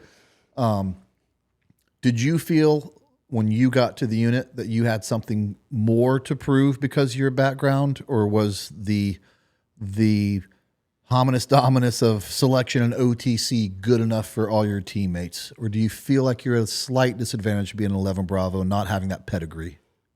No, I don't think so. You know what? Because when a guy makes it through OTC, makes it through selection and OTC, comes across the hall, we all just assume that you have at least the baseline of training to operate on anything we do, right? And you've passed the boards, multiple boards, you passed the psych evaluation, you passed the peer reports, right? You passed a lot of gates to get here. Yeah. So no, I didn't actually I didn't feel that at all. In fact, as soon as I got there, right off the bat, I was assigned team breacher. I thought that was cool. Like, I get to be the guy that blows things up. And then the other thing I got, which I didn't like, was they made me in charge of the bar fund. Yeah. Like, God, so I got to go to Sam's or Walmart every Friday and buy cookies and snacks and beer and count the money too. But that was, extra duty. Oh yeah, they made me the piss master. I always had to do the damn, urinalysis. I was a pecker checker. I was like, God, man, but whatever, I had a hard-nosed team leader from Ranger Regiment, and after a little bit, I got to ask him this question, a little bit more tongue-in-cheek, but a little bit of a truth question. And I was like, hey, did you not like me because I came from group and not Ranger Regiment? And he looked over me serious, and he goes, Brent, I don't care where you came from. I don't care if you came from the 82nd Group or Ranger Regiment. I don't fully respect any new guy until they've gone to combat with us. As if I dislike all new guys equally. I don't care where you came from. And of course, I never felt disliked as a new guy, but I understood what he was saying. We didn't have a lot. I had been to Grenada at that point, but we didn't have the level of experience that they have now, obviously. But so the playing field was kind of level, I guess, right? Yeah. And then, but so to your point though, it's when I worked for the other organization. It got to a point that if you hadn't seen combat in 6 months, you weren't eligible to work. Yeah, they got that, competitive, I guess. I believe it was 89. Is that when Modelo. Panama came Yeah. up, Operation Yeah. Acid Gambit? Yes. Correct. How soon did that happen? You guys have plenty heads up that was coming, or was that a pretty quick flash to bang? Yeah, no, it was, so as I mentioned earlier today, I was in the Q course at the time. And Right. so I graduated the Q course, came back to the unit, and my team was like, hey, we've been doing rehearsals for a couple months now for Panama. And they had built mock-ups and all kinds of stuff down at Eglin Air Force Base. So they had already been training. And I show up, it's like, okay, in fact, the first day one, I go out training with my team, and I'm the point man getting ready to go through the door when my assistant team leader throws a flashbang behind me. Classic example of, you always look before you throw a flashbang in, right? He didn't do it. He pulled the door came apart, so half the door's still in, the other half's in his hand. Yeah. He doesn't look, he throws the flashbang, it bounces back out, it hits me in the ankle and blows my leg Holocore up. doors. Yeah, They're always an exactly, issue. right? Yes. Yeah. So he ended up putting me in a hospital. And so I come out, I'm all stitched up, I'm on crutches. And you want me to tell this whole story now? Sure. Okay. I don't know if you want to save it for the live portion or whatever, but so what happens next is it's like, okay, Comstock, you got one wheel left, we're going to put you on permanent staff duty. You know how that goes, right? You got to wear a damn suit every night, you're controlling the ranch, and like, oh crap, man. So I remember like day 2, I'm on staff duty. I get a call on the red phone, right? JSOC. And they didn't say Operation Acid Gambit, or they used a different term. I don't know if I should say it or not. Probably doesn't matter. But anyways, they gave me a code word, and I knew what it meant, right? So basically alert the unit. And so I did. And Gary Harrell, General Harrell, at the time Major Harrell was my troop commander. And I called him in, and I'm sorry, he was a squadron commander at the time. And I called him. He shows up. Everybody else is coming in already. And I'm hopping around the staff duty office. He shows up. I give him the quick debrief. Said, sir, I got a call from JSOC. This is what they said. Here's the message, blah, blah, blah. Basically, go wheels up and go get him. And he's like, okay. And he goes out the door. He stops, turns around, looks back at me. And I'm going through a really bad divorce again, right?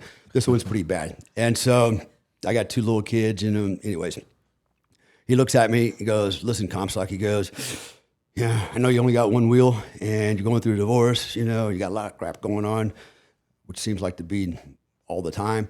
He goes, I want to at least extend the offer to you if you want to come with us. You are a breacher, this is like the Super Bowl. You've been training and practicing all your life for this day, Good on him. He goes, do you want to?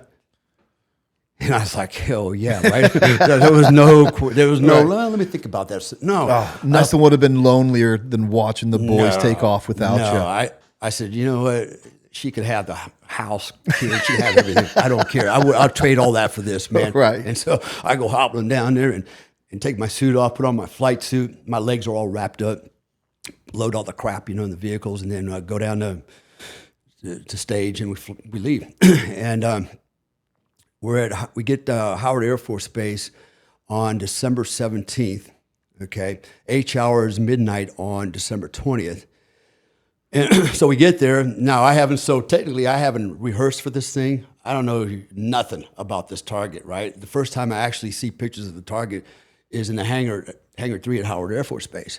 And I'm the breacher, right? So I'm going to be the guy that blows the annex on top to get in.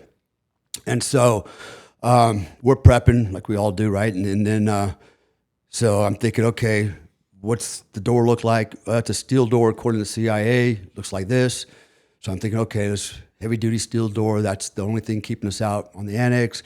And all the annexes it's like a 10 by 10 cupola on the roof, right, with a door, so you can access the roof, right? Right, yeah. But there's nobody going to be behind the door. Right, like an Afghan cupola. Yeah, you got to go Just downstairs, right? metal or concrete. Yep. So in my mind, I'm thinking, okay, this is really important because we're going after a guy named Kurt Muse, right? Kurt Muse was, although he'll deny it, he was a knock for the CIA, right? He got rolled up running, he claims he was part of a Rotary Club. Actually, what he was doing is SIGINT, right, on Noriega and his regime, signal intercept. They were interjecting, other messages they wanted people to hear, right? He was just causing problems, him and a bunch of other Panamanians. And so he gets rolled up. He's downstairs on the second floor. It's a 4-story building. As you pointed out earlier today when we talked, we had people go in and do welfare checks on, particularly medical doctor, make sure he's okay, But he was actually feed us information, right? So we knew where he was at. We knew his condition. We also knew that the interrogator was giving instructions to everybody that was down there guarding him. If anything breaks out, gunfire, anything, it looks like there might be an attempt to save this guy, go in and shoot him, right? Yeah. That was the mission, their mission.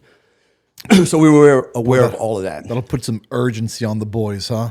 Yeah. And so, and remember the prison, Modelo means model. So this is a brand new prison, right? This is like their best prison. They call it the Modelo prison, right?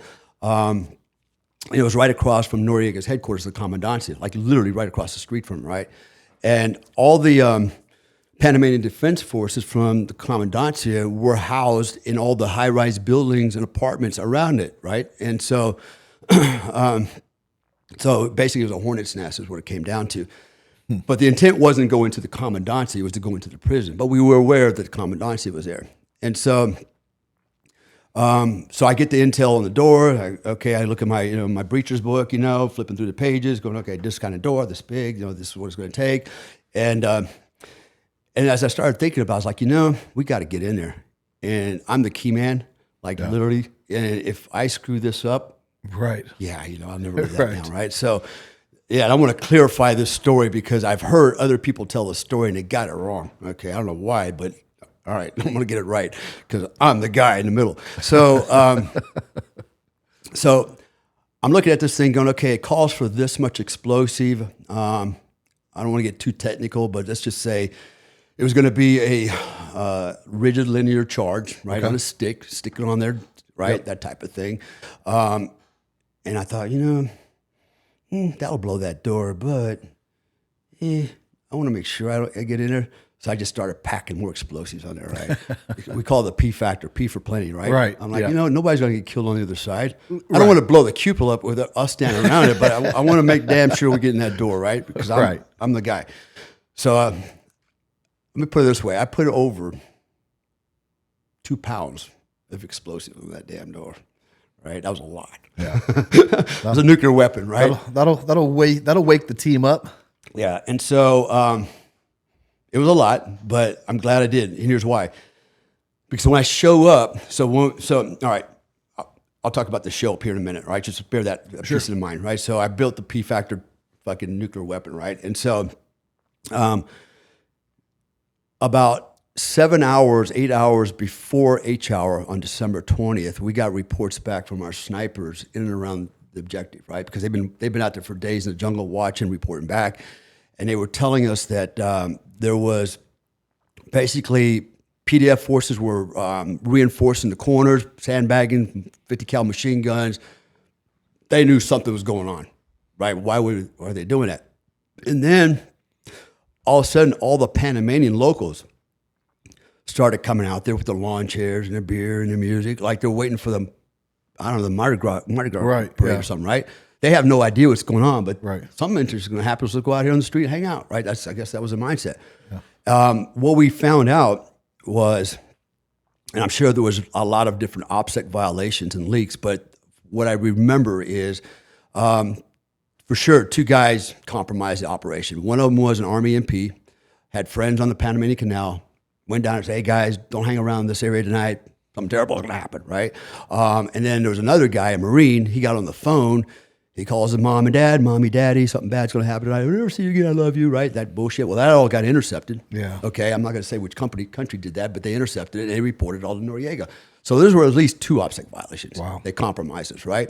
And so now we're at a decision point. We're getting closer to H hour at this point when it was realized what was going on. And so the question was, do we abort? And then we realized you can't abort because we've got probably 70 to 100 troop-carrying aircraft in the air right now, inbound, right? Because the assault on Modelo Prison would be the spearhead. we needed to get that done first before everybody else comes flying in, right? So this is a sneaky surprise attack. So if we waved it off, for sure that signature's on the radar. People are gonna know we're compromised already, right? So that was not an option. So the only option was move H-hour 20 minutes to the right. So 0020 hours, right? Midnight. That was it. 20 minutes. Okay.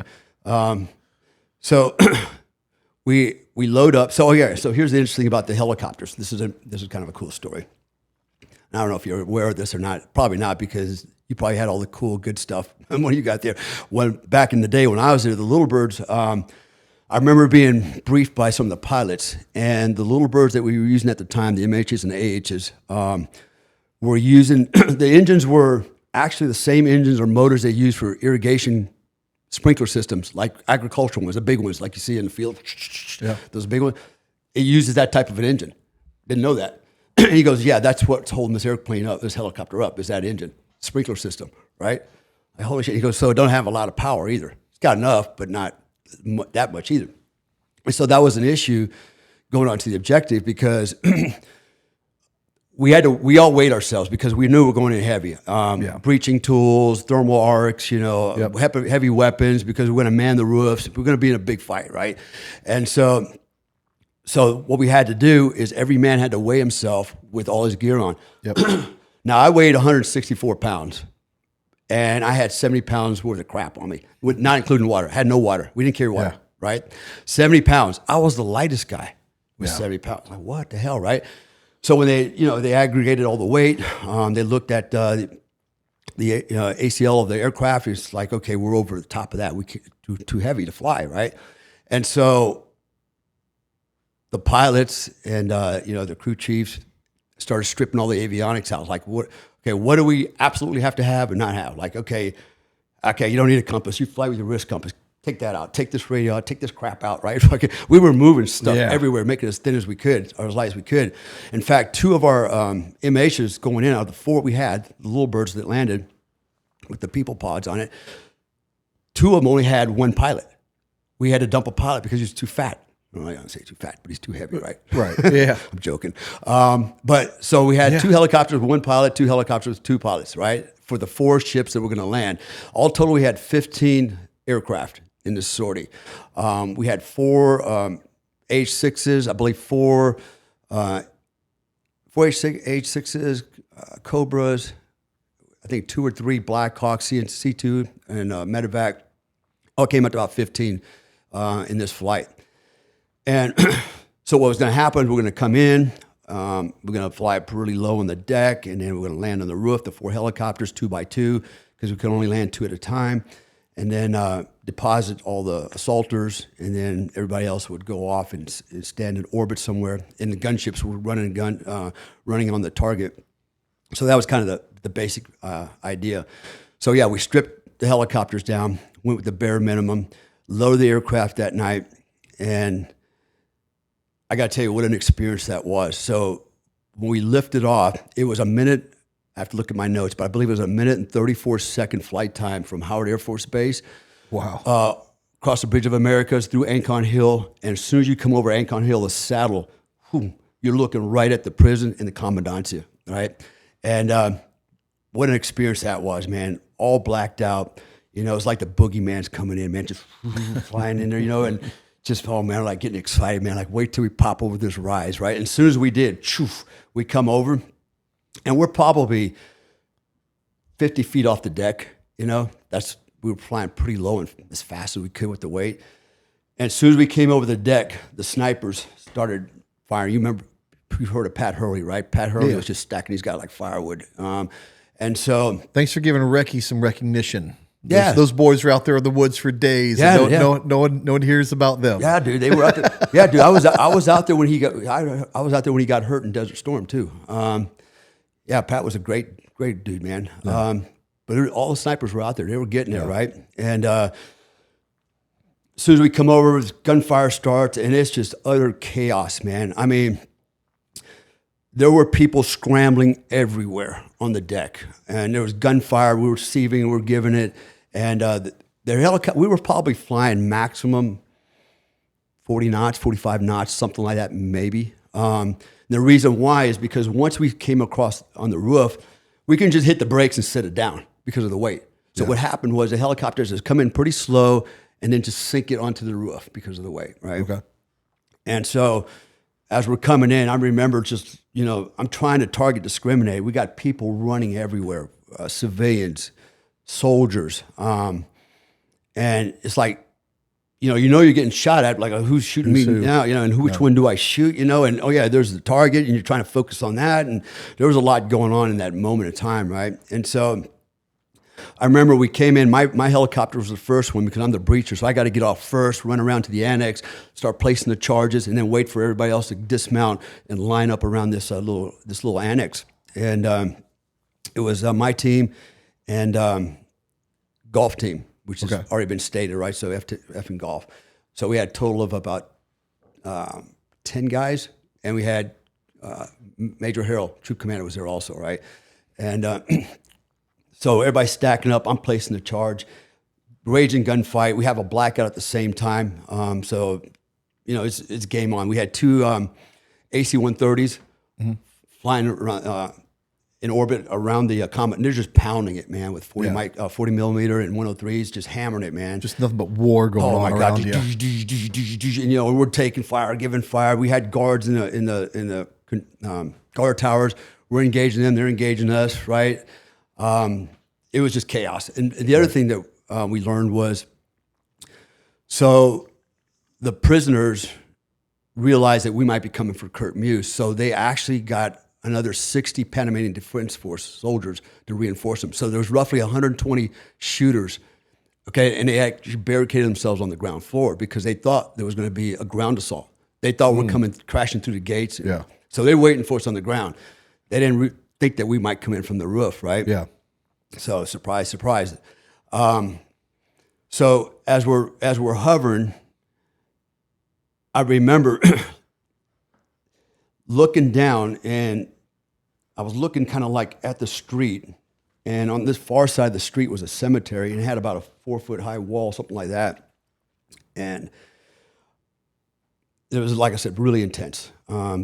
People freaking getting off, shooting from everywhere. And I see this guy running across the street, and he was surrounded with maybe 4, maybe 5 women. 2 of them were holding little kids. And he had basically put himself in the middle of them, and they were all moving in a little cluster across the street. I saw him. I saw he had an AK-47S collapsible stock.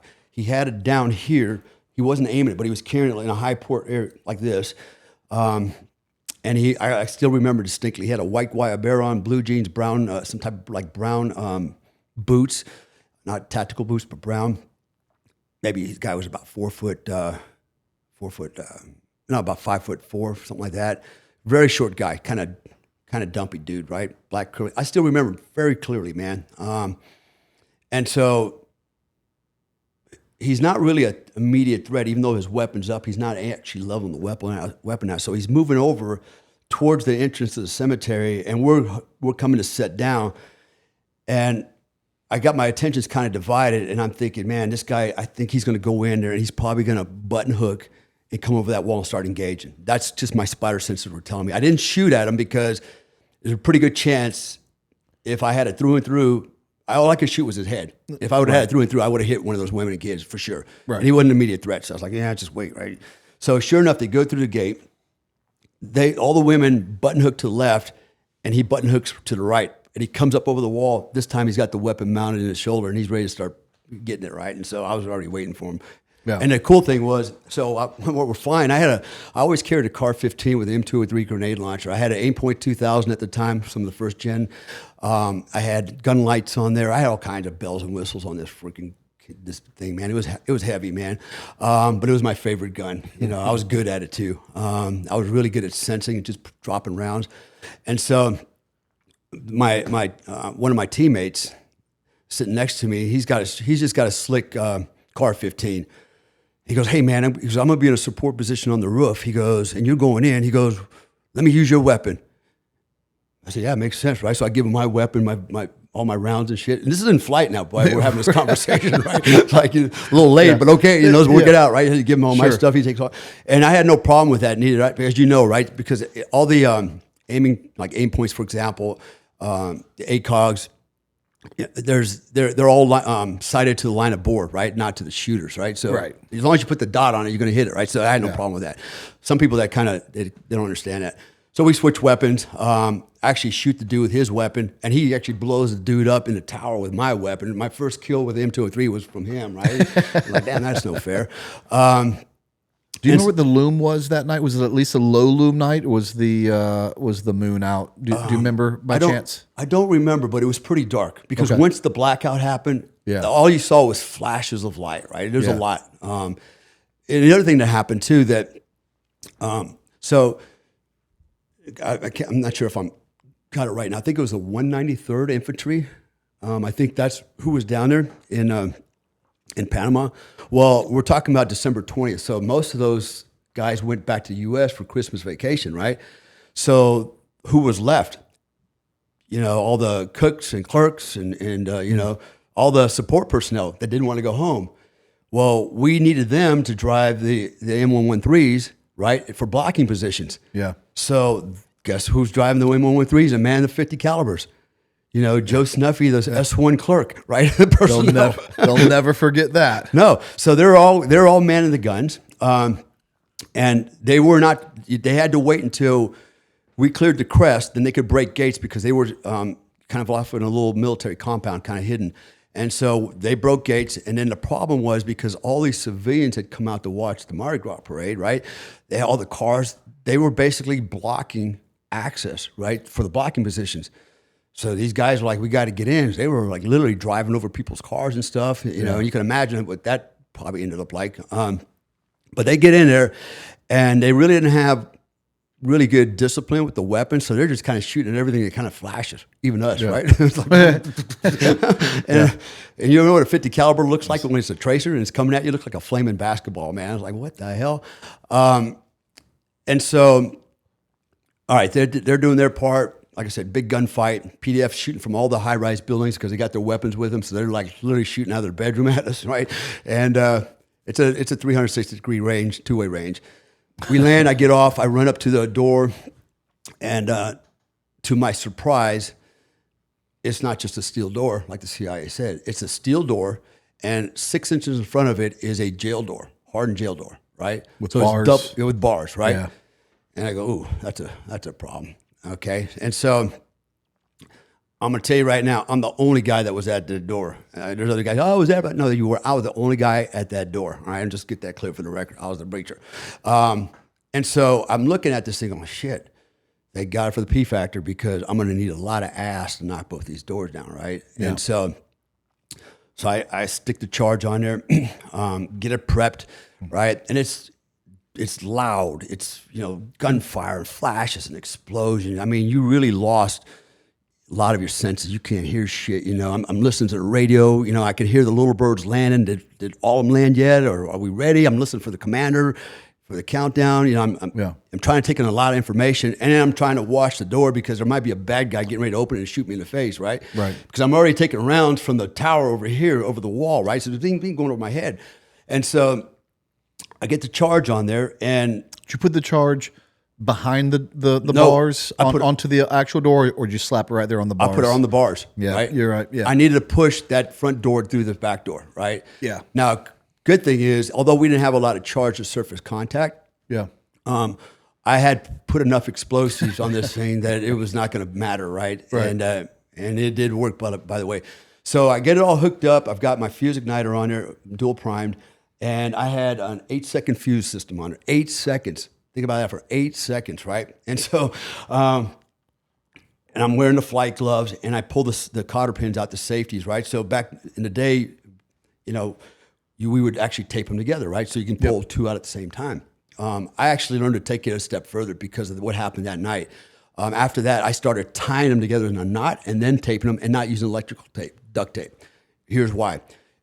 Because of the humidity, wearing flight gloves, in my haste, right? I pulled the safeties, the one lanyard, and guess what happened? The electrical tape came off, and I didn't know that, and I ended up only pulling one cotter pin out, not two. So I still have a safety in one of the M60s, and But it's dual. It's dual prime. It's is why dual you have prime. to, It's right? dual prime. But here's the mistake. Okay, now I'll own up to it. No, I have no problem with that, right? Because if people can learn from it, then great. So, and not only that, the tail was too long. Now, I didn't build the firing system; the rest of the team did, right? I'm not blaming them. Ultimately, I'm responsible for it. Right. But the tail was a little bit long, right? The system we attached to the charge had a little bit too much slack. Didn't think it was a big deal. Turns out it was a big deal. So I'm sitting there. I'm waiting. Like, hurry the hell up! Where are you guys at? Line up. Give me the call. I'm out here like, Jesus Christ! I got little bugs flying by me, right? Zipping. And so I put both my fingers through the pull rings, right? Mm-hmm. You're supposed to put one at a time, pull and turn and pull, right? Yep. Turn and pull, right? Well, I was like, I'm going to take a shortcut because I got away with it before. I thought I'd get away with it today. So I put my finger through both, and I get the countdown. I'm like, okay, go time. And I'm pulling. I'm like, why? I pull the pins out, and I'm thinking, I pulled. It should be burning. And I'm starting thinking, is it because I'm wearing gloves? It's too noisy. Maybe it is burning. Right? I'm processing a lot of information real fast. Like 8 seconds, you got about 4 seconds now, Comstock, to decide is it burning or is it not burning, right? And so I'm like, it's got to be burning, right? I did procedure. I think I did everything right except finger through two pull rings. So I drop it. I said, it's got to be burning, right? And so as I move away from the charge, because the tail was a little bit long, it caught my boot. And I barely had the charge on the bars. They were just barely hanging on to it, right? Because of their bars. And as I'm moving, I can see this thing falling off the door behind me, like literally right behind me. And I'm thinking, timber, trees falling over, right? And I run around the corner, and it's a very small annex, maybe let's just say 10 by 10. Yeah. And the whole team's lined up over here. Major Harold's over there.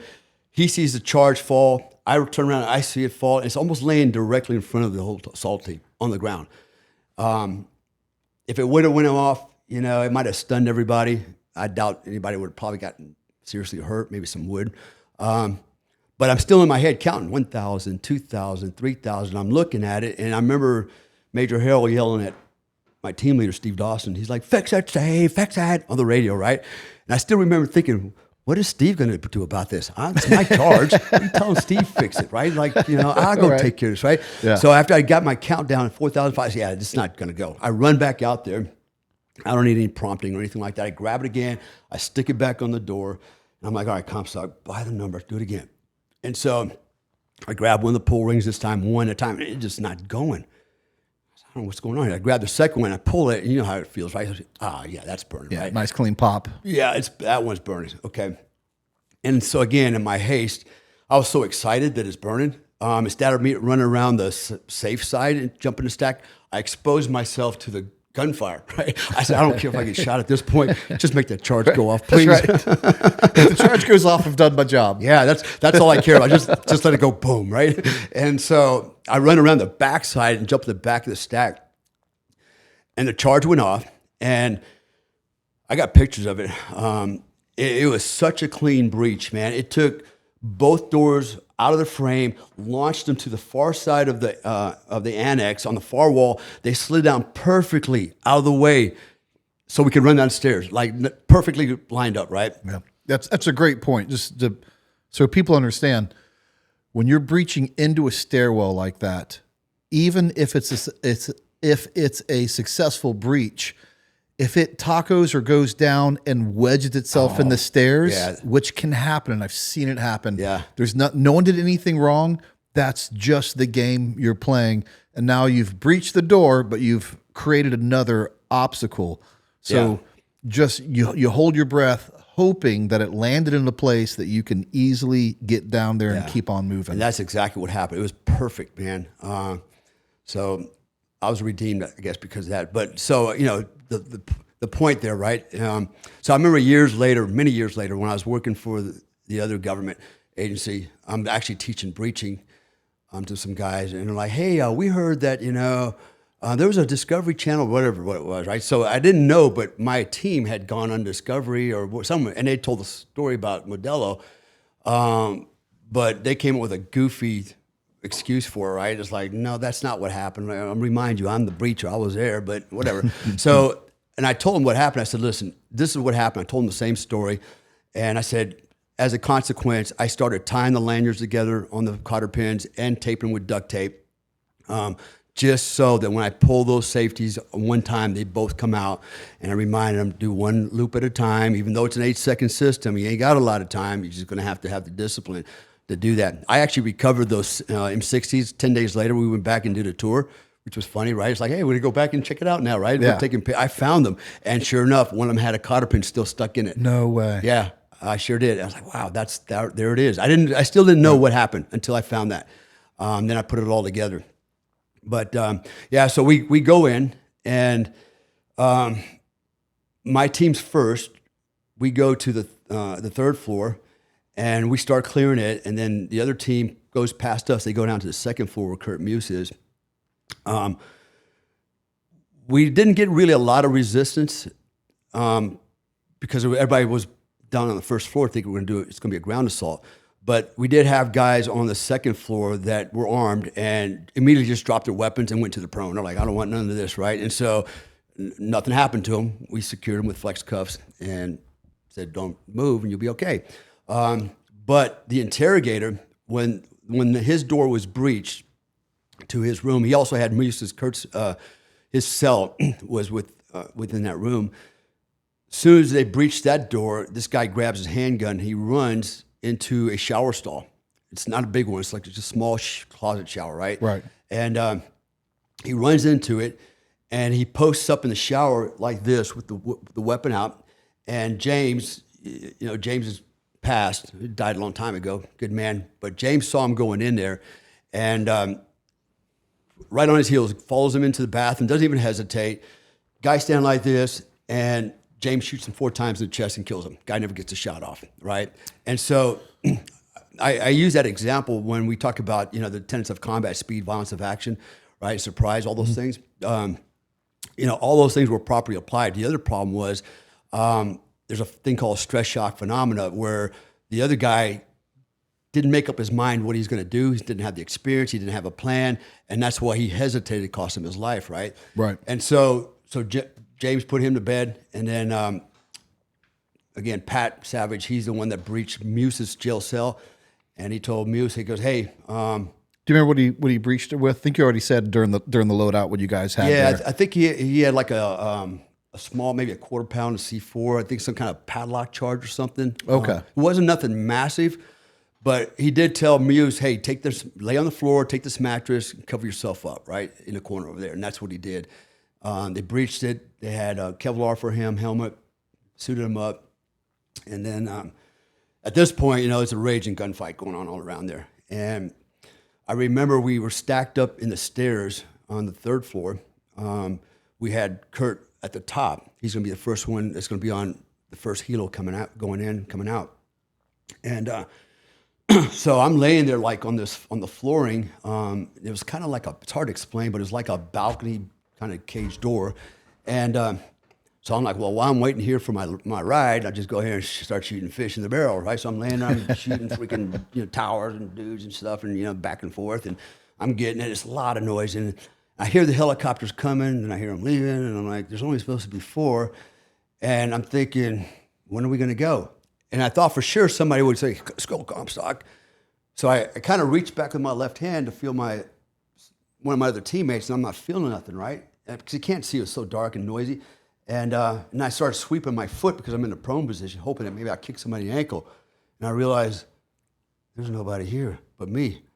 I realized somehow they stepped over me and left the house. They left me on the third floor. Right. And I'm laying there, and then I hear the Panamanians, PDF and whatever, guards coming up the stairs. I could hear them talking in Spanish.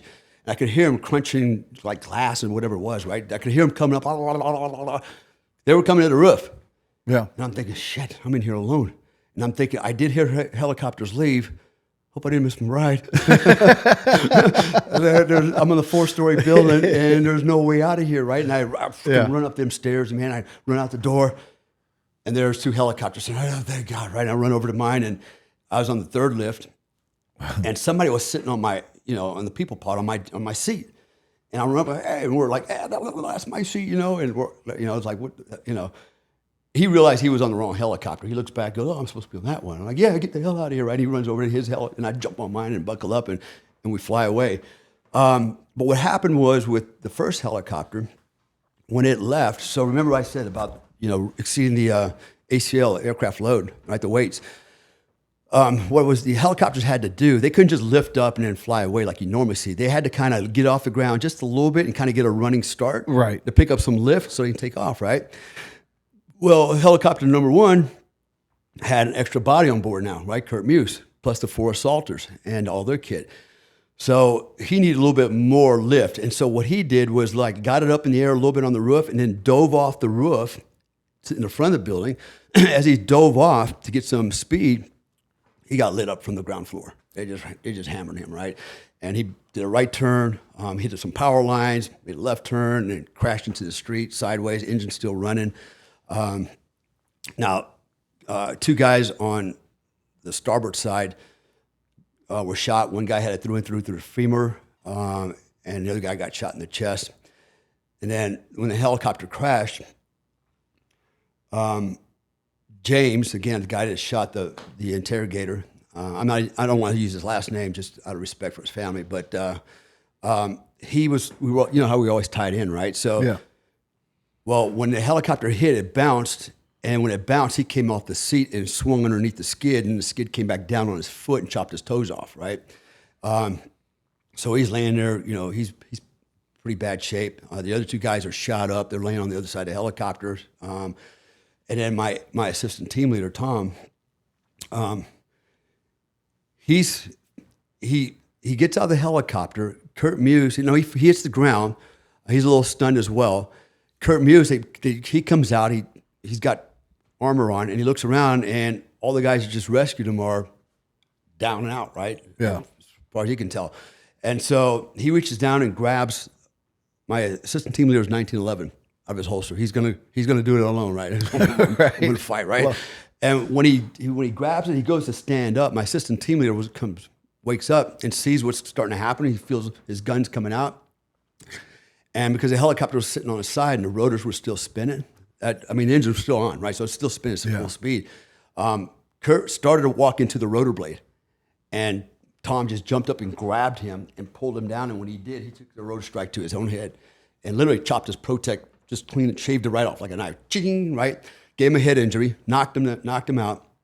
And luckily, the QRF, we had the blocking force. We had some operators that were with the blocking forces, right? Kind of C2 command and control. Well, they got the word that precious cargo would crash location, so they started moving in that direction. We didn't know the helicopter crashed. I was the 3rd bird off the roof. Same thing. We were supposed to be the last helicopter to come back to Howard Air Force Base. As we're coming off the roof, I'm getting all kinds of incoming from 50 caliber tracers, because the guys on the ground just lighting everything up, man. And I'm like lifting my legs, like Jesus Christ. We get to Howard Air Force Base. We're the only ones that make it back. Like, we're supposed to be last, we're first. And so they had the JMAL set up, right? The medical team, all the surgeons, everybody standing there, arms crossed, they're waiting for us, And they were nice and calm. And we land, and my team leader tells us to stay on board. He goes, "Let me find out what's going on." He's over there, they're talking. He comes running back. He goes, "Okay." He goes, "Put a fresh magazine in. We're going to go back in. PC got shot down." That's actually when I got scared. Oh, shit. Now we're going back to the Hornet's Nest. Right, and now they're ready for us. Yeah, I was I know where we just left. Now we're going back into it. Oh, man, my heart started beating. Then, I'm jacking my stuff and checking. I was like, okay, here we go. And as the engine started spinning up, we started noticing the other birds coming in, right? And that's when we got the word that they recovered Muse with an M113 and hauled them out of there. So, yeah, that was that night. It took us 6 minutes to go in, shoot our way in, shoot our way out. And we had wounded, but we didn't have anybody killed. I think we had a total of 23 assaulters altogether. 15, we did lose a couple of helicopters. We had one of the Cobras got shot down into the commandancy, but both pilots walked away from that one. They just walked out of there. Of course, then the other bird got shot down, the little bird. Mm-hmm. But yeah, what a night, man. That was crazy. So then we come back, and we were the only ones that went out. So we had SEAL Team 6 with us. You know, the Air Force guys, and they're all kind of sitting on their bunks. And we walked in. We just won the Super Bowl. That part of it, you know. And everybody's looking at us. They're not going out the door yet. And I'm going to say something. This is going to probably irk some people, but so we're like, okay, get some rest. We're not going to get much because it's getting on out there, right? So we all go back to our cots, you know. And I actually wrote down what happened. Kept my own AAR, so I could remember the details. I still actually have it. And then we get another mission. So there's another prison. And they're holding Americans hostage in this prison also. And this time, SEAL Team 6 was up, right? All right, boys, you're going to go get them. And they're all excited. They're putting their stuff on, right? You know, We've set the standard. Yeah. And then We're 1 for 1. And then all of a sudden, Southcom commander goes, "Who's going?" "Those guys." "No, they're not." He goes, "I want the unit back in there." So we're like, "Hey, sorry, guys. Sit back down, write your book, your story for, what is that movie called? SEALs or whatever, right? Go do that. We'll take care of this one too, right?" So, wow. Yeah, that actually happened. And then from there on, it was, you know, we were literally every day going out. We were like literally sleeping and living out of a helicopter. We would fly everywhere looking for Noriega, right? Until we finally hemmed him up in the Commandancia. Yeah. What an experience that was. I remember when he was in the Papa Nuncio. We had him surrounded. I remember standing on like this first or second floor car park, looking right into the Papa Nuncio, and Noriega's bodyguards would come out smoking a cigarette. You know, like, "Hey, how's it going?" I'm like, "Hey, how's it going?" Right? And so it was one of those situations, right? We're like, "Hey, cool, we're cool." It turns out years later, I met on business. I went back to Panama. What year was that? 2000. Don't quote me on it. It's like 10, I think. On business, and I ended up meeting the chief of national police, who was actually one of those bodyguards smoking a cigarette. Oh, really?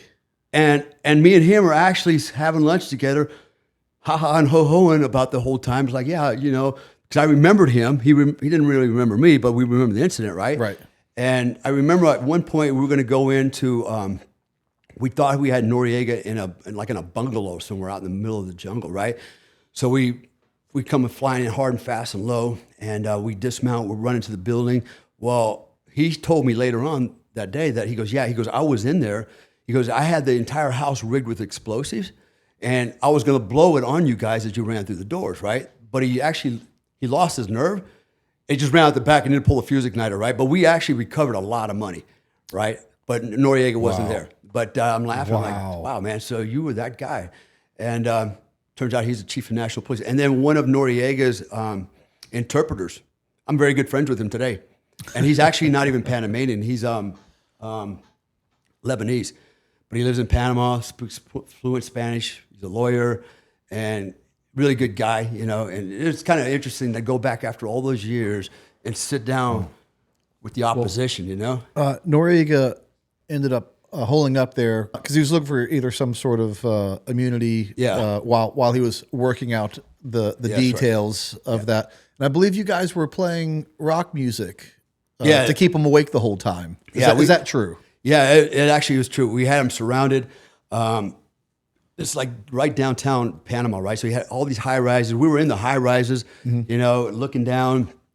All the news agencies were in all the high rises. That was a funny experience too, because we got night vision goggles and scopes, and we're looking over and going, "That CNN having sex in the right?" Just all kinds of weird stuff was happening while we were in this building, and but yeah, they had the psyops. I can't remember which unit it was, but psyops was playing the music, loud music, like Guns N' Roses, and things like that. Exactly, doing all the psyop type stuff. But I forget how long we were there. Not very long, maybe a course of 3, 4, 5 days, something like that. And then it all ended.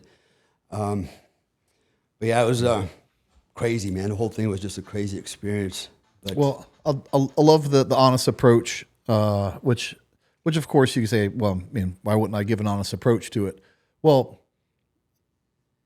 that story can just as easily been told, you know, a little bit whitewashed, and like, hey, yep, we went in there, we hit the target, we killed dudes, we got them, helicopter got hit, but we had a great plan in place for that, and you know, and it was easy day, and all of that to some degree would be true.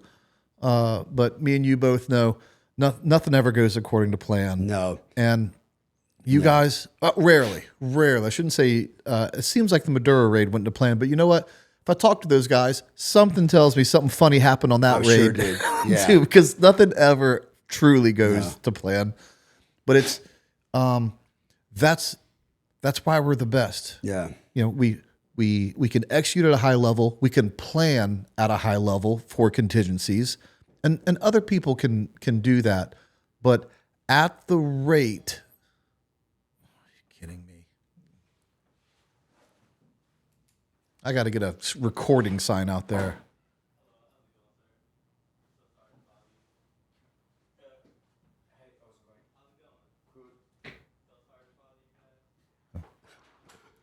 I said something at the rate. But the level of guys, operators. But at the rate, a tier 1 unit can process information, identify it, and then execute those plans. Because even your contingency plans, there's so many variables in a contingency plan. Even if you were to plan 4 down helicopter, great. Where's the down helicopter going to crash at? You don't know. Yeah. You know, but for you guys to take all this information in and on the fly accurately assess what's going on, come up with a quick plan and execute it, that's a tier 1 unit. Yeah. And it always boils down to, in our case, the operator, right? So I don't think people don't appreciate, and I'm not trying to brag and say we're super special, but we are different. And I've over the years, I've been studying, this phenomena, because people always ask, what allows a guy to become a Delta operator versus other guys that didn't. They were really good guys, really skilled, but didn't make it. What is the differentiator? You and I know that's a secret. We don't even know what it is, right? To some degree, right? Yes and no, but I know what you're saying. Yeah. And so, I do know to some degree what the psychologists are looking for, but it's more than willpower. Willpower doesn't get you through selection. What gets you through selection is imagination, the visualization, the end state. All I could dream and think about was being a Delta operator. It was crazy. Like I was so consumed with this idea of being a Delta operator. That's all I could think about. I mean, literally, I would get up in the morning and I'm just thinking about the mission, right? In 9 weeks, I'm going to go do this. I see myself winning. I ate, slept, drank Delta Force. If my wife said, "Hey, babe, let's go to bed and have sex," I'd be like, "No, let's go to bed and talk about Delta Force." I mean, I was just committed, man. It was like insanely committed. And that's what champions in the world, those at the top tier levels of everything they do, they get there not because of willpower. They get there because they see the outcome right now. This is the life I want to live. This is the person I want to be. And they see it and feel it, experience it in the here and now. They literally tune themselves. They calibrate their entire nervous system and biology to that end. This is why great athletes become great athletes, because they train, and they study, and they want to have that championship belt in their hand. And that was how it was for me. It's the mindset. And a lot of people have a positive mindset, but, and I always quote this as well. So, remember in the unit, if a guy quit, and a lot of times, "Hey, I'd like to try again now that I'm nice and comfortable, had some food. Can I try selection again?" Right. And the answer is always, you can have a change of mind, but you can't have a change of heart. That's right. Right? And I've actually had guys challenge me like, "Oh, that's not always true." No, that is always true, right? Because there's a thing called mind-heart coherence. And there's actually a proverb, 23:7, I think it's 23:7.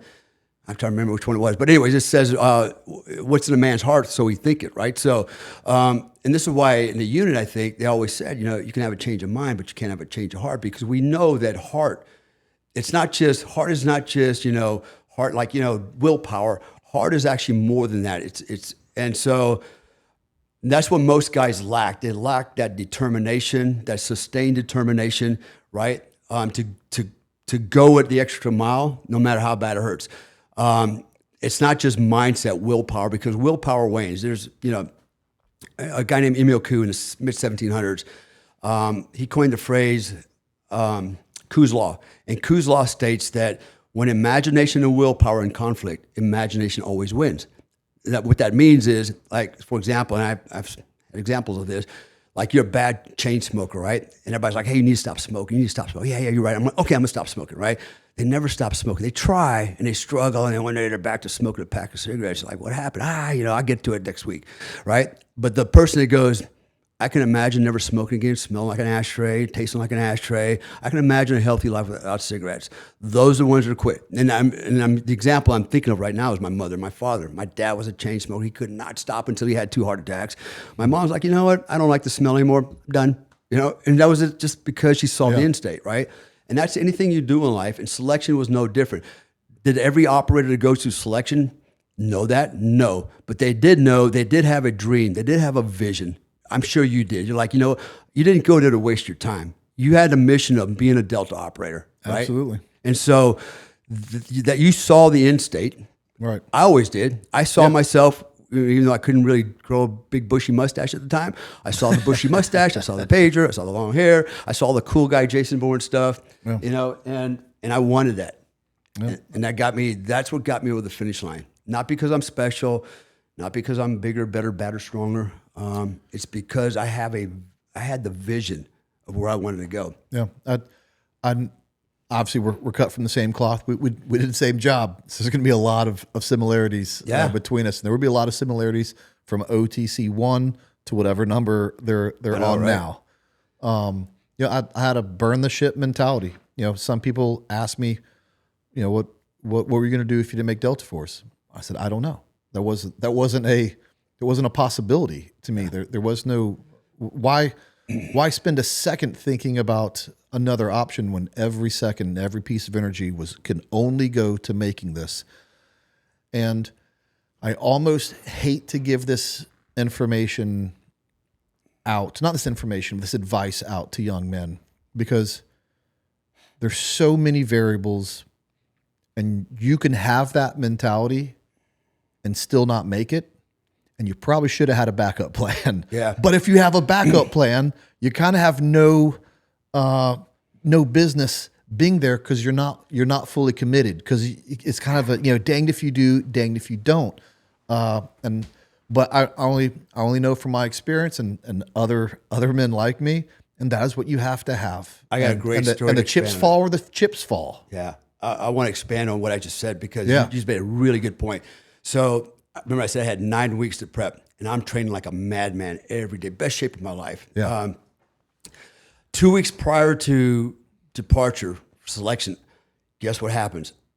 I get a letter saying I'm being PCS, permanent change of station at Fort Polk, Louisiana. Grab your family, grab your stuff, and move out, right? And I'm like, oh, no way, right?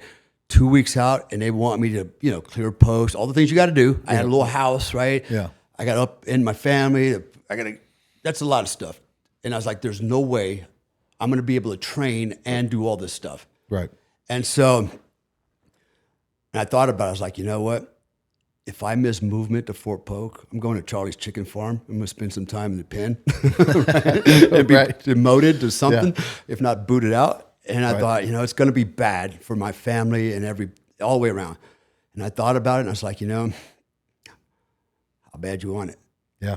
I said, man, I thought, you know what? I got that much of a chance of making it anyways. I'm the dark horse, man. There's no way I should win, right? No way. And so the odds are not in your favor. But I felt in my heart, I said, you know what?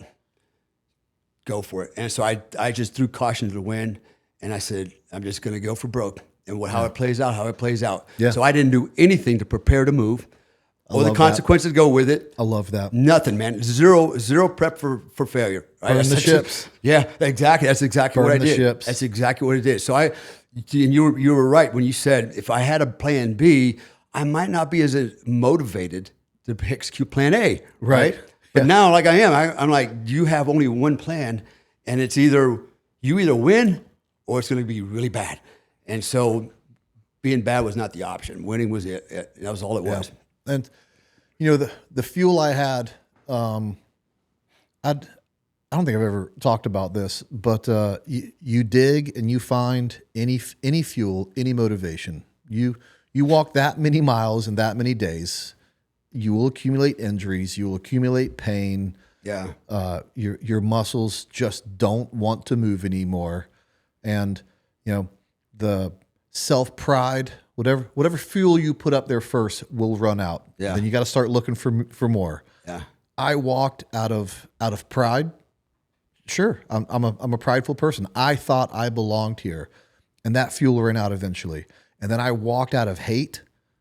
I hated our country's enemy, and I'll walk as far as I can to go after them at the highest levels. And at some point, you can't move anymore off of that. Yeah. I moved out of frustration, out of people who said that I couldn't do this. I found everything I could to motivate me to put one more step in front of the other. Yeah. And it's just more fuel for the tank. Yeah. I have two anecdotal things to share with you. So one of the guys that went through OTC with me, not OTC, well, he did go through OTC with me originally, but originally when he went through selection, he basically broke both tibias, right? And didn't tell anybody. I mentioned his name earlier to you, but didn't tell anybody. He actually duct taped himself together, made it through selection, right? And then he revealed the injury when he was done. And he said, "Hey, medic, by the way, can you take a look at the wheels?" And they're like, "You got two broken shins, right?" And so he made it through the board and everything, hobbling around. And I remember it was like, that's the guy we're looking for. Yeah. Guy completes the course with two broken legs, doesn't say a damn thing, just gets it done. So they actually sent him to... Because he burned the ships. He didn't have anywhere else to go back to, so he had to go forward. No, he ended up going to San Antonio to see a veterinarian that specializes in racehorse mending their legs or whatever, and he got some rods put in, and a year later he was going through OTC with me. I have a similar story to you. I won't mention the day because I don't want to get in trouble for breaking OPSEC, but there was one particular day, like very close to the very end. Okay. I'm sure it has a nickname I'll recognize after the show. Yeah, and so I'm standing, and so it was raining. It was a year of the 100-year floods, right? Fucking everything was underwater, and I'm standing. It's the second to the last day. I'll just put it that way. Yep. And I still don't know how far I got to go, how many more days. I have no idea. I just know it's this particular day because when I look back, and I'm standing in a farm field up to my knees in mud, and it's just pouring rain, and I can't see ahead of me. It's foggy. I know that somewhere in the fog is a hilltop. That's where my next rendezvous point's at. I got this thing that looks like toilet paper because it's soaking wet now, and I can't, and it's falling apart. I'm trying to orient it, and I'm sitting, and I couldn't move my legs. I was so tired, so worn out that I stood there and I started crying. I ain't gonna lie. I had tears coming down my eyes, like, why are you doing this? And I'm questioning myself now. Why are you doing this, right? Yeah. And I can feel your dream slip through your fingers. Yeah, I had that little moment, that little pity party for myself. A little feminine side came out for a second, and then I thought, Comstock, nobody's coming to get you because it's too foggy for the SAR bird to fly. I've done the SAR missions; they're not coming. Two, you can't even see the damn road. They can't see me out. They don't even know where I am, so they don't even know where to start looking for me. So I said, I'm going to be standing out here in the mud, getting soaking wet until I get out of here on my own. And so I said, okay, I'm going to get out of here. I'm going to go to the top of that hill, wherever it is in the clouds, in the fog. And when I get there, I'm going to quit, right? I'm a Victor Whiskey, volunteer withdrawal. And so I'm like, okay, let's go. One leg at a time. It took a long time, but I finally got out and I got to the base of the hill. I'm working my way up. I'm getting to the top, and there it is. There's a cadre. I'm like, oh, I made it. And I'm starting to go, Sergeant, I'd like to volunteer withdrawal. And I'm like, wait. You're on the top of the hill. You can just roll back down the goddamn hill. You don't have to quit yet, right? And I was like, okay, shh. And so I got my shit together, right? And I was like, hey, give them who I was. And your next RV's here, blah, blah, go do your thing, And off I marched, right? Yeah. But I was that close to quitting. And the only reason I guess I didn't quit is because nobody's coming. Nobody's coming to get you out. Nobody's going to pick me up and carry me out, Yeah. I had to get out of my power. And sometimes I got a little power back, With the power came, the passion again. And the dream came back. The imagination popped back up on the screens. I'm like, okay, we're good. Drive on. It's the highs and lows. You got to deal with the highs and the lows. Yeah. You told me that story about that guy who broke essentially both his legs and finished it, and it reminds me of the story that I told you when you guys got back from that operation successfully. The president was being briefed on what you guys did, George Bush, and to the guy after you got done briefing him, telling the details of the mission, the highs and the lows, he just simply looks at the man and he goes, "Where do we get guys like this? Where do we even get guys like this?" He's so in awe of what you guys did. The guy who walked on 2 broken legs and still moved out. Where do we get guys like this?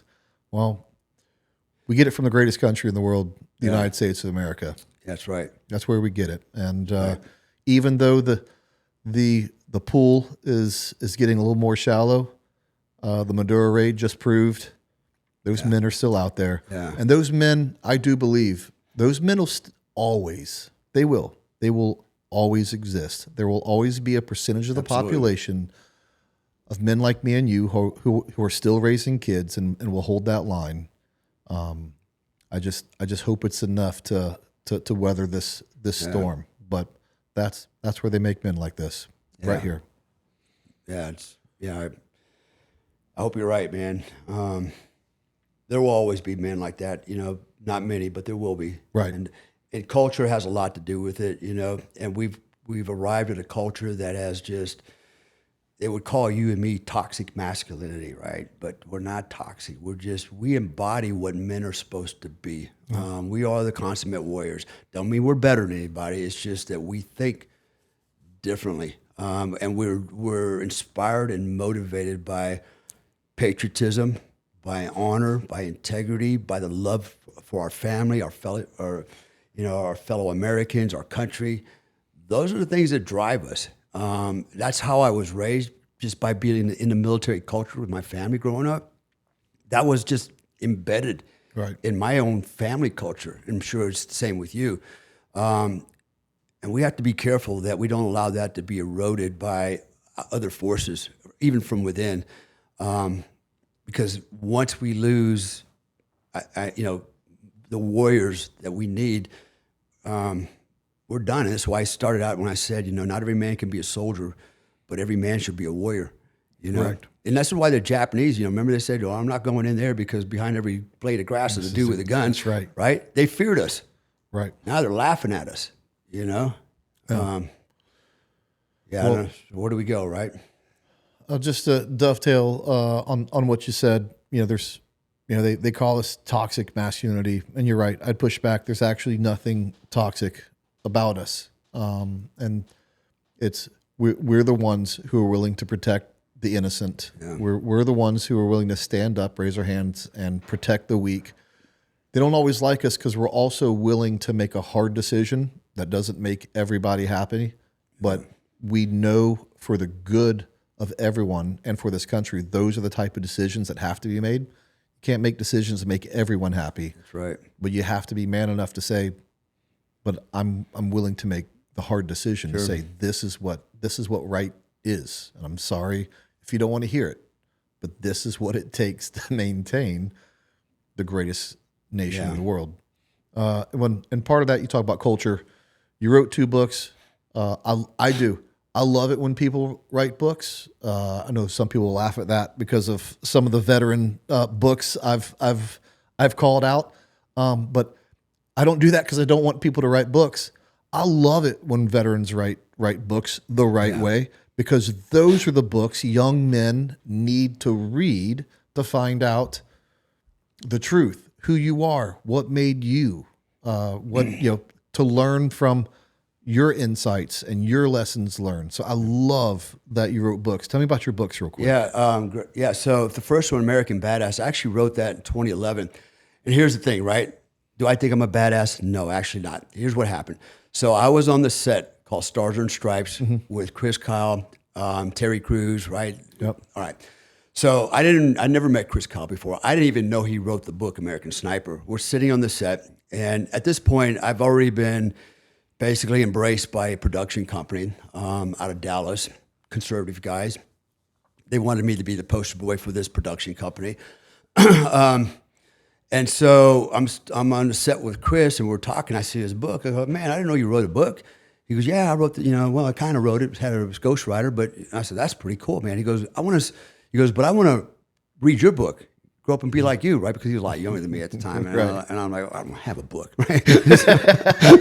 So I got to turn around and call my management team and go, hey, I got to write a book. I said, I don't want to write a book that's all about me. I want to write a book. It's about everybody else. And what I meant by that, particularly, this is why I wrote that book, is to inspire and motivate young men, right? Because even back then I saw where this was going, right? And I said, I think younger American men need role models, right? And so if you read my book, it's an autobiography, but it talks, and again, it's very, I talk about a lot of things. I'm not worried about embarrassing myself or anything like that. It's all in there. So that's why I came out with the book. It's actually an autobiography. Now, why did I call it American Badass? Because at the beginning of the show, Stars and Stripes, there was an impromptu filming where we all met the celebrities, and it was going to be a one-time take only, and they wanted to capture the surprise look on everybody's face type thing. And Samantha Harris, she was the host for Dancing with the Stars, along with General Wesley Clark. He was also the host. They were doing the introductions, and then they asked each person, to basically like Chris Kyle, okay, American sniper, blah blah blah blah blah, and then Chris Kyle would introduce. I'm Chris Kyle, Navy, sniper, blah blah blah, SEAL, and then it came down to me, and I'm sitting there thinking, what am I going to say, right? And so I said, okay, retired Master Sergeant Dale Comstock, United States Army, the Delta Force, right? Right. And then everybody was like, oh, American Badass, right? And that became the moniker, American Badass, right? So I didn't make it up. Right. They just started making it up, right? But I'd also been compromised at this point because Samantha Harris said something really crazy, man. She also introduced me as, I probably shouldn't even say this. This is what she said. I didn't say she said. Okay. Former CIA, Delta Force, blah, blah, blah, Dale Comstock. I go, oh, shit. Okay, well, that part of my life's now over. Whatever that part would have been, but Right. So that book was written to inspire men. It's my life story. It's a lot of humor in there. There's a lot of I laugh at myself. I don't have a problem with that because that's what matters. Is we're not superhuman. We're humans, and we make mistakes. We're fallible. We're vulnerable, but in spite of all those things, we're still warriors. We're still focused, and and we drive on no matter how we feel. Right? Feelings, there's no place for it. The second book, Running the Razor's Edge, I just published that a year ago, based on true events, not a true story. So that's actually more about leadership, but it relates to some mercenary work I was doing. Now I know that's kind of a bad word, but it's not. You can call me a privateer, you can call me a contractor. It just depends on who you're working for. But this was about some stuff that I was doing, like as a legitimate mercenary, and it talks about some of the activities and actions I was involved in. But more importantly, what I wanted to talk about in there is what goes through your mind when you're with a small team, a small strike team of maybe 10 or 11 guys in a dangerous country, and you're hiding behind Hescos and sandbags because nobody needs to know you're there. And every day you're like literally feet away from terrorists, Al-Qaeda, like literally, at gunpoint, right? So, and what mattered to me was, okay, like I said in the beginning, I don't really care about talking all the gunfights and stuff like that. I think people have heard enough of that crap. What's important to me is on the personal, professional level, the interaction between the team members, the leadership, right, things like that. And I thought there was something, a takeaway there for people at any level, whether it's corporate, military, family, to understand some leadership dynamics. Yeah. And they don't always jump out at you with certain labels and stuff like that. But being able to understand, and one of the leadership principles, I'm sure you can appreciate this. You probably have said it 1,000 times as I have. Lead by example, right? Yeah. Lead by example. To me, that kind of encompasses everything, right? When it comes to leadership, lead by example. And there's a case in the book where I talk about the leadership, two guys, sunbathing, telling everybody to go fetch them coffee, grown men, right? We're not in the military. And they had hired me, paid me a lot of money to be an advisor to them. and basically one day I'm just, I'm listening to, everybody was listening. They were following me and they were griping. So I walked over and I said, listen, guys, pay me a lot of money to give you some advice. So I'm going to do my job right now. And they both pop up like, huh. I go, here's some advice. Lead by example. You're like, huh? Right? And I said, lead by example. I said, and I laid it out to him. I said, listen, man, you treat guys like shit in this camp. You tell them to go fetch your coffee, kiss their ass. You're hiding pokey bait, I said, none of that shit's going to matter once we get out in the field and we get in a tick. It's a decisive engagement. Your bottom line ain't going to matter, and how you treated them is going to matter, and and they're going to decide what's your priority of getting you out of the target if you're wounded compared to this guy over here, right? I said, and actually, one of them had the balls. I'm not going to mention names right now. That will be another podcast when I get deep into it. But he had the balls saying, no, this is a business. And I'm like, you just don't get it, do you? And I'll just say this, he was a SEAL. It's like, I love SEALs. I got good SEAL friends. They're not all bad, but I just had to throw that in there. Because, of course. Well, where can they get the books? They're all on Amazon. I self-publish everything on Amazon. You can go to my website. Should be pretty easy to remember, Dale Comstock, AmericanBadass.com. There's more information there. We'll put the link in the description of the video. Yeah. And the links to the books are at your website. Yes, sir. Okay. We'll push them there. Yep. Thank you. I got one last question for you, but before we do that, anything else you want to talk about what you're doing right now or your Instagram? Yeah. Thanks for giving me the opportunity. So I'm involved in a lot of stuff. I live in multiple countries. I don't talk about all of them, but most people know I live in Bali. I also live in the country of Florida. And so, Panama City Beach. But I have a couple businesses, brick and mortar companies, businesses in Indonesia. Actually, my wife has them. They're all in her name. But so I spend quite a bit of time over there. I do a lot of, I don't do anything in particular. In other words, I don't run the bar. I don't run a security company. Like I said, my wife runs all that. I do specialized work. When people call and go, hey, I got a problem. My daughter's missing in this country. Can you go get her back? I'll pay you money. Whatever, some stuff like that, right? And I do still do that. I do a lot of performance coaching. I've been doing that for 8 years now. I've got over 400 clients.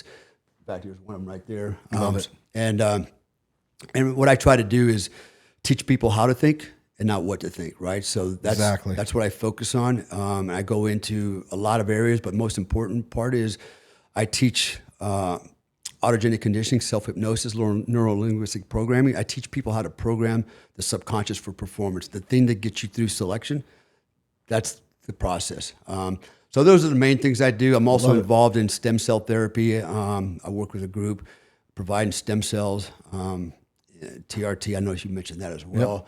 So, like I said, I wear a lot of hats. Depending on what day of the week busy. It is, right? Yeah. I don't think you understand what retirement is, do you? Sorry? I don't think you understand what retirement is, do you? Oh, no, that's not retiring. Hell no.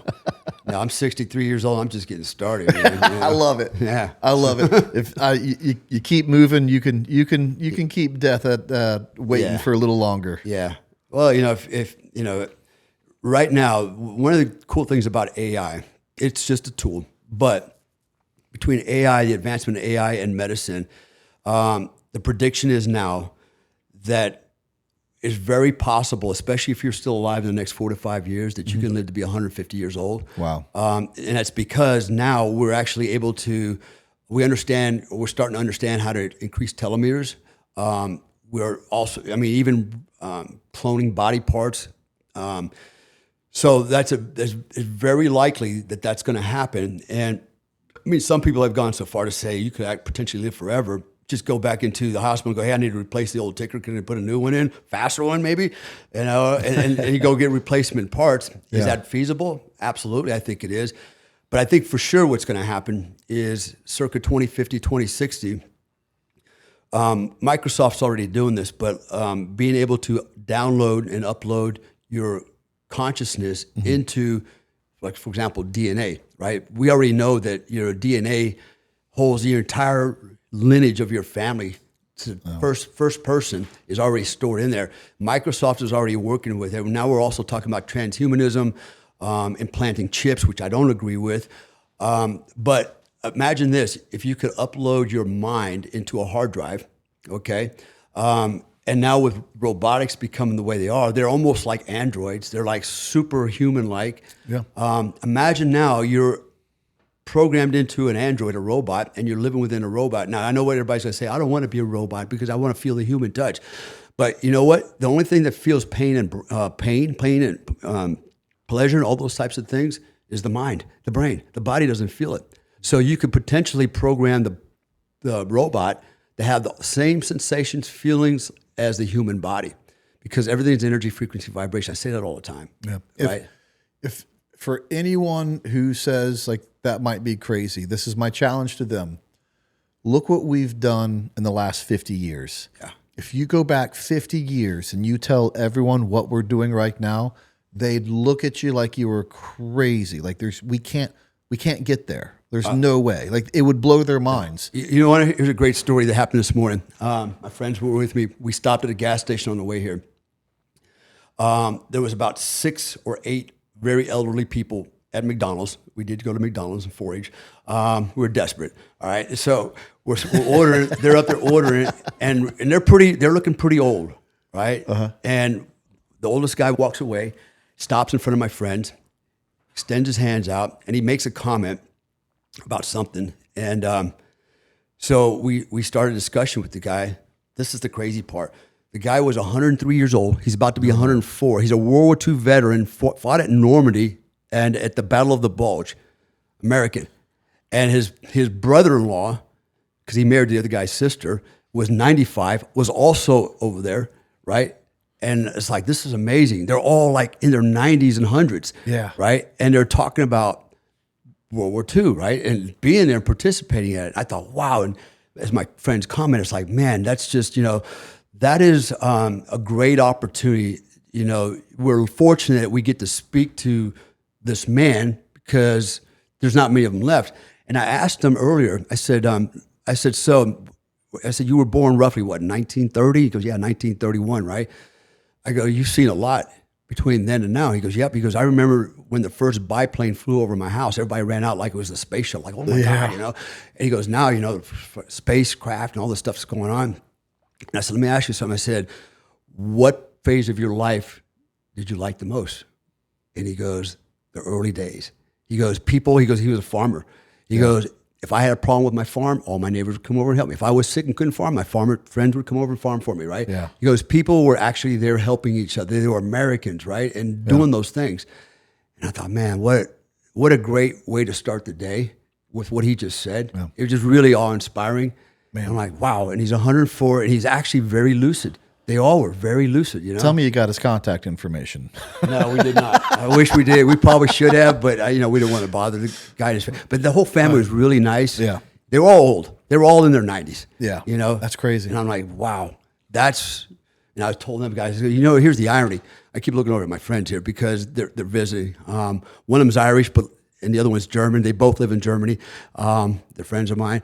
And I'm German, and I thought, how ironic, right? My German friends come over here, meet a World War II veteran that fought. Right. I said, that's crazy, right? That, for sure. Yeah. Well, I got one last question for you. It's how we always end things. Tell me a funny story.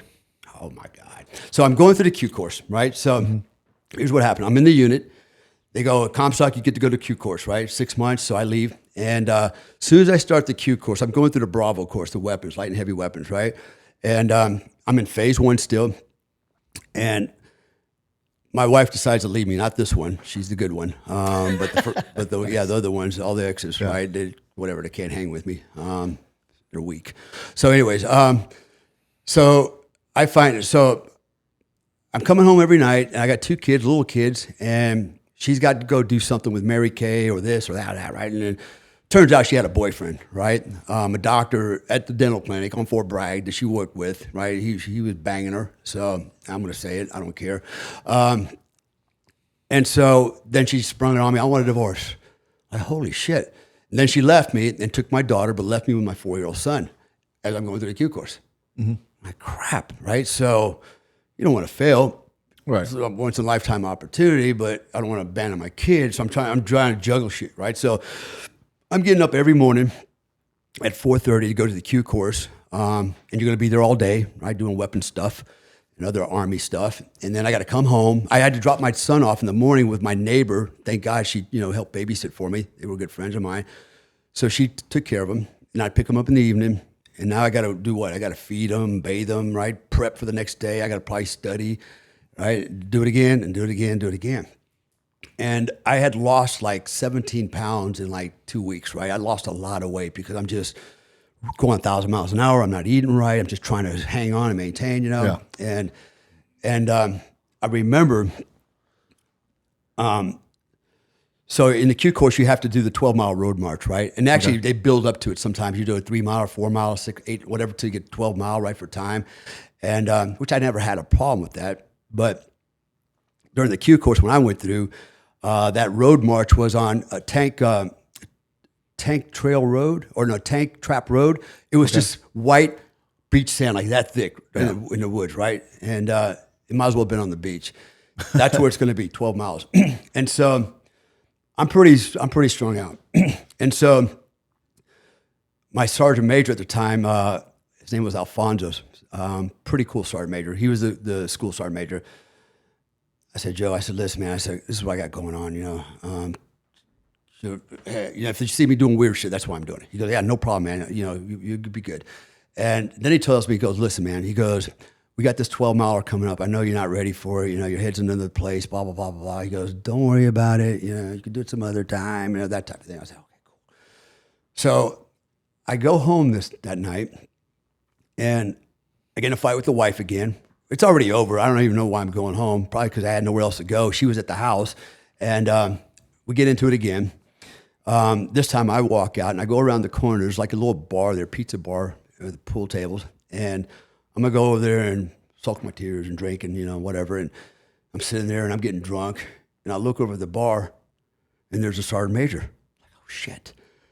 He told me to take care of personal business, right? But I'm over here drinking and boozing up. Right. And they're getting ready to do a road march tonight, right? Yeah. And so my conscience got the better of me, right? Even though I wasn't taking advantage of him, just had a big blowout, right? And I'm just sitting here drinking, and now he sees me. Now I'm thinking he must think that I'm a bullshitter, right? And I'm lying. Right. And I'm like, hey, okay, Sergeant Major. And I'm like, I gotta do the road march. I gotta save face, right? Yeah. So I'm drunk. I ain't gonna lie. I'm drunk. And I had all my shit in the car, rucksack and everything. And I go out there drunk, throw my kid on, and I do that 12-miler. Let me tell you, that was the longest 12-miler I've ever done in my fucking life. Right. And it was, if you can imagine, it was just really dark. And if you imagine walking down the road, it's all white sand. Then you got the tree line, it's really dark. And you got a little bit of blue, or not blue, but a light gray with the skyline. So it looked like for 12 miles, I was walking through a tunnel, right, with a white trail. Yep. And I was the last guy to make it across the finish line, like barely, like 10 seconds, 9 seconds, 8 seconds. I'm like, die with the thing. I've never nicked it that close, man. And I thought, holy shit, did I just do that? I'm drunk and I just did a 12-miler in these conditions, But yeah, so again, it was my conscience, like, right. He saw me, man. I can't justify this, No, it was the right call. It was it was an unfortunate incident, but it was the right call. Yeah. That story reminded me of being on that same tank trail. I know exactly what you're talking about. You know what I'm talking about, right? Know exactly what you're talking about. We're doing a ruck march during the Q course there, and this black in the morning though, like 6 a.m., 7 a.m., something like that. This black Suburban, I'm like first, second, third, I'm in the top of the ruck, and this black Suburban pulls up right next to me. Window rolls down. Guy in civilian clothes, baseball hat, big old straggly beard, and a box of Dunkin' Donuts, and goes, "You want one?" And I was like, "No, thank you, sir, Sergeant, sir." He's like, I'm thinking, what is this? They're always messing with you. Right. I was like, but this doesn't seem right.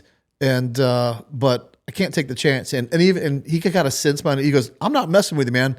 If I was you, I'd take a donut." And I'm like, no, thank you. He goes, "All right, suit yourself." Speeds off. All right. I get back from the finish point was up there. I get up the finish point, and the cadre goes, "Hey, did you take one of those donuts from the Delta Force guys?" I said, "No, I didn't." He goes, "You should have. I would have." Oh man. And that was actually my first interaction with the Delta Force. Wow. I have no idea who those guys were. Yeah. You know, the first time I saw a Delta operator, I didn't even know who they were. I was in the infantry in the field on Fort Bragg, cold morning, doing stand to, 500, right? Waiting for the notional enemy to attack. I'm laying there freezing with the guy next to me, and in the middle of nowhere, like 10 miles out in the woods in Fort Bragg, this dude's running through the woods with blue jeans on, jungle boots, a flannel shirt, and a jungle ruck, and long black hair. And I'm like, who the hell would be out here at this time in the morning in the woods, this far from civilization, dressed like that, doing that? And I'm sitting there shivering, going, you know, and my buddy goes, shh, like the guy could hear, like, shh. I'm like, what? He goes, it's that Delta Force. I go, what? Who? Right? And try to explain it to me. I'm like, what the hell? Who are these guys? That was my first introduction. You know? Yeah, that was pretty impressive. I was like, damn, that dude got up pretty early this morning to do this shit, you know, and I'm out here sucking, man. I'm hating this. and who would have known you'd end up being one of those, man? Yeah, right? Life is funny. Life is funny. Yeah. But fortune favors the bold, and that's what you were. Yeah. Dale, I can't thank you enough for coming on the show. Like I said, it's always special when another Delta Force operator comes on the show. I love it, both on the show and when we get to hang out after with this. And we have a live coming up, so awesome. We'll get ready for that. Thank you so much for coming on. Appreciate it. Thanks for having me. Absolutely. Thanks, brother. Thank you.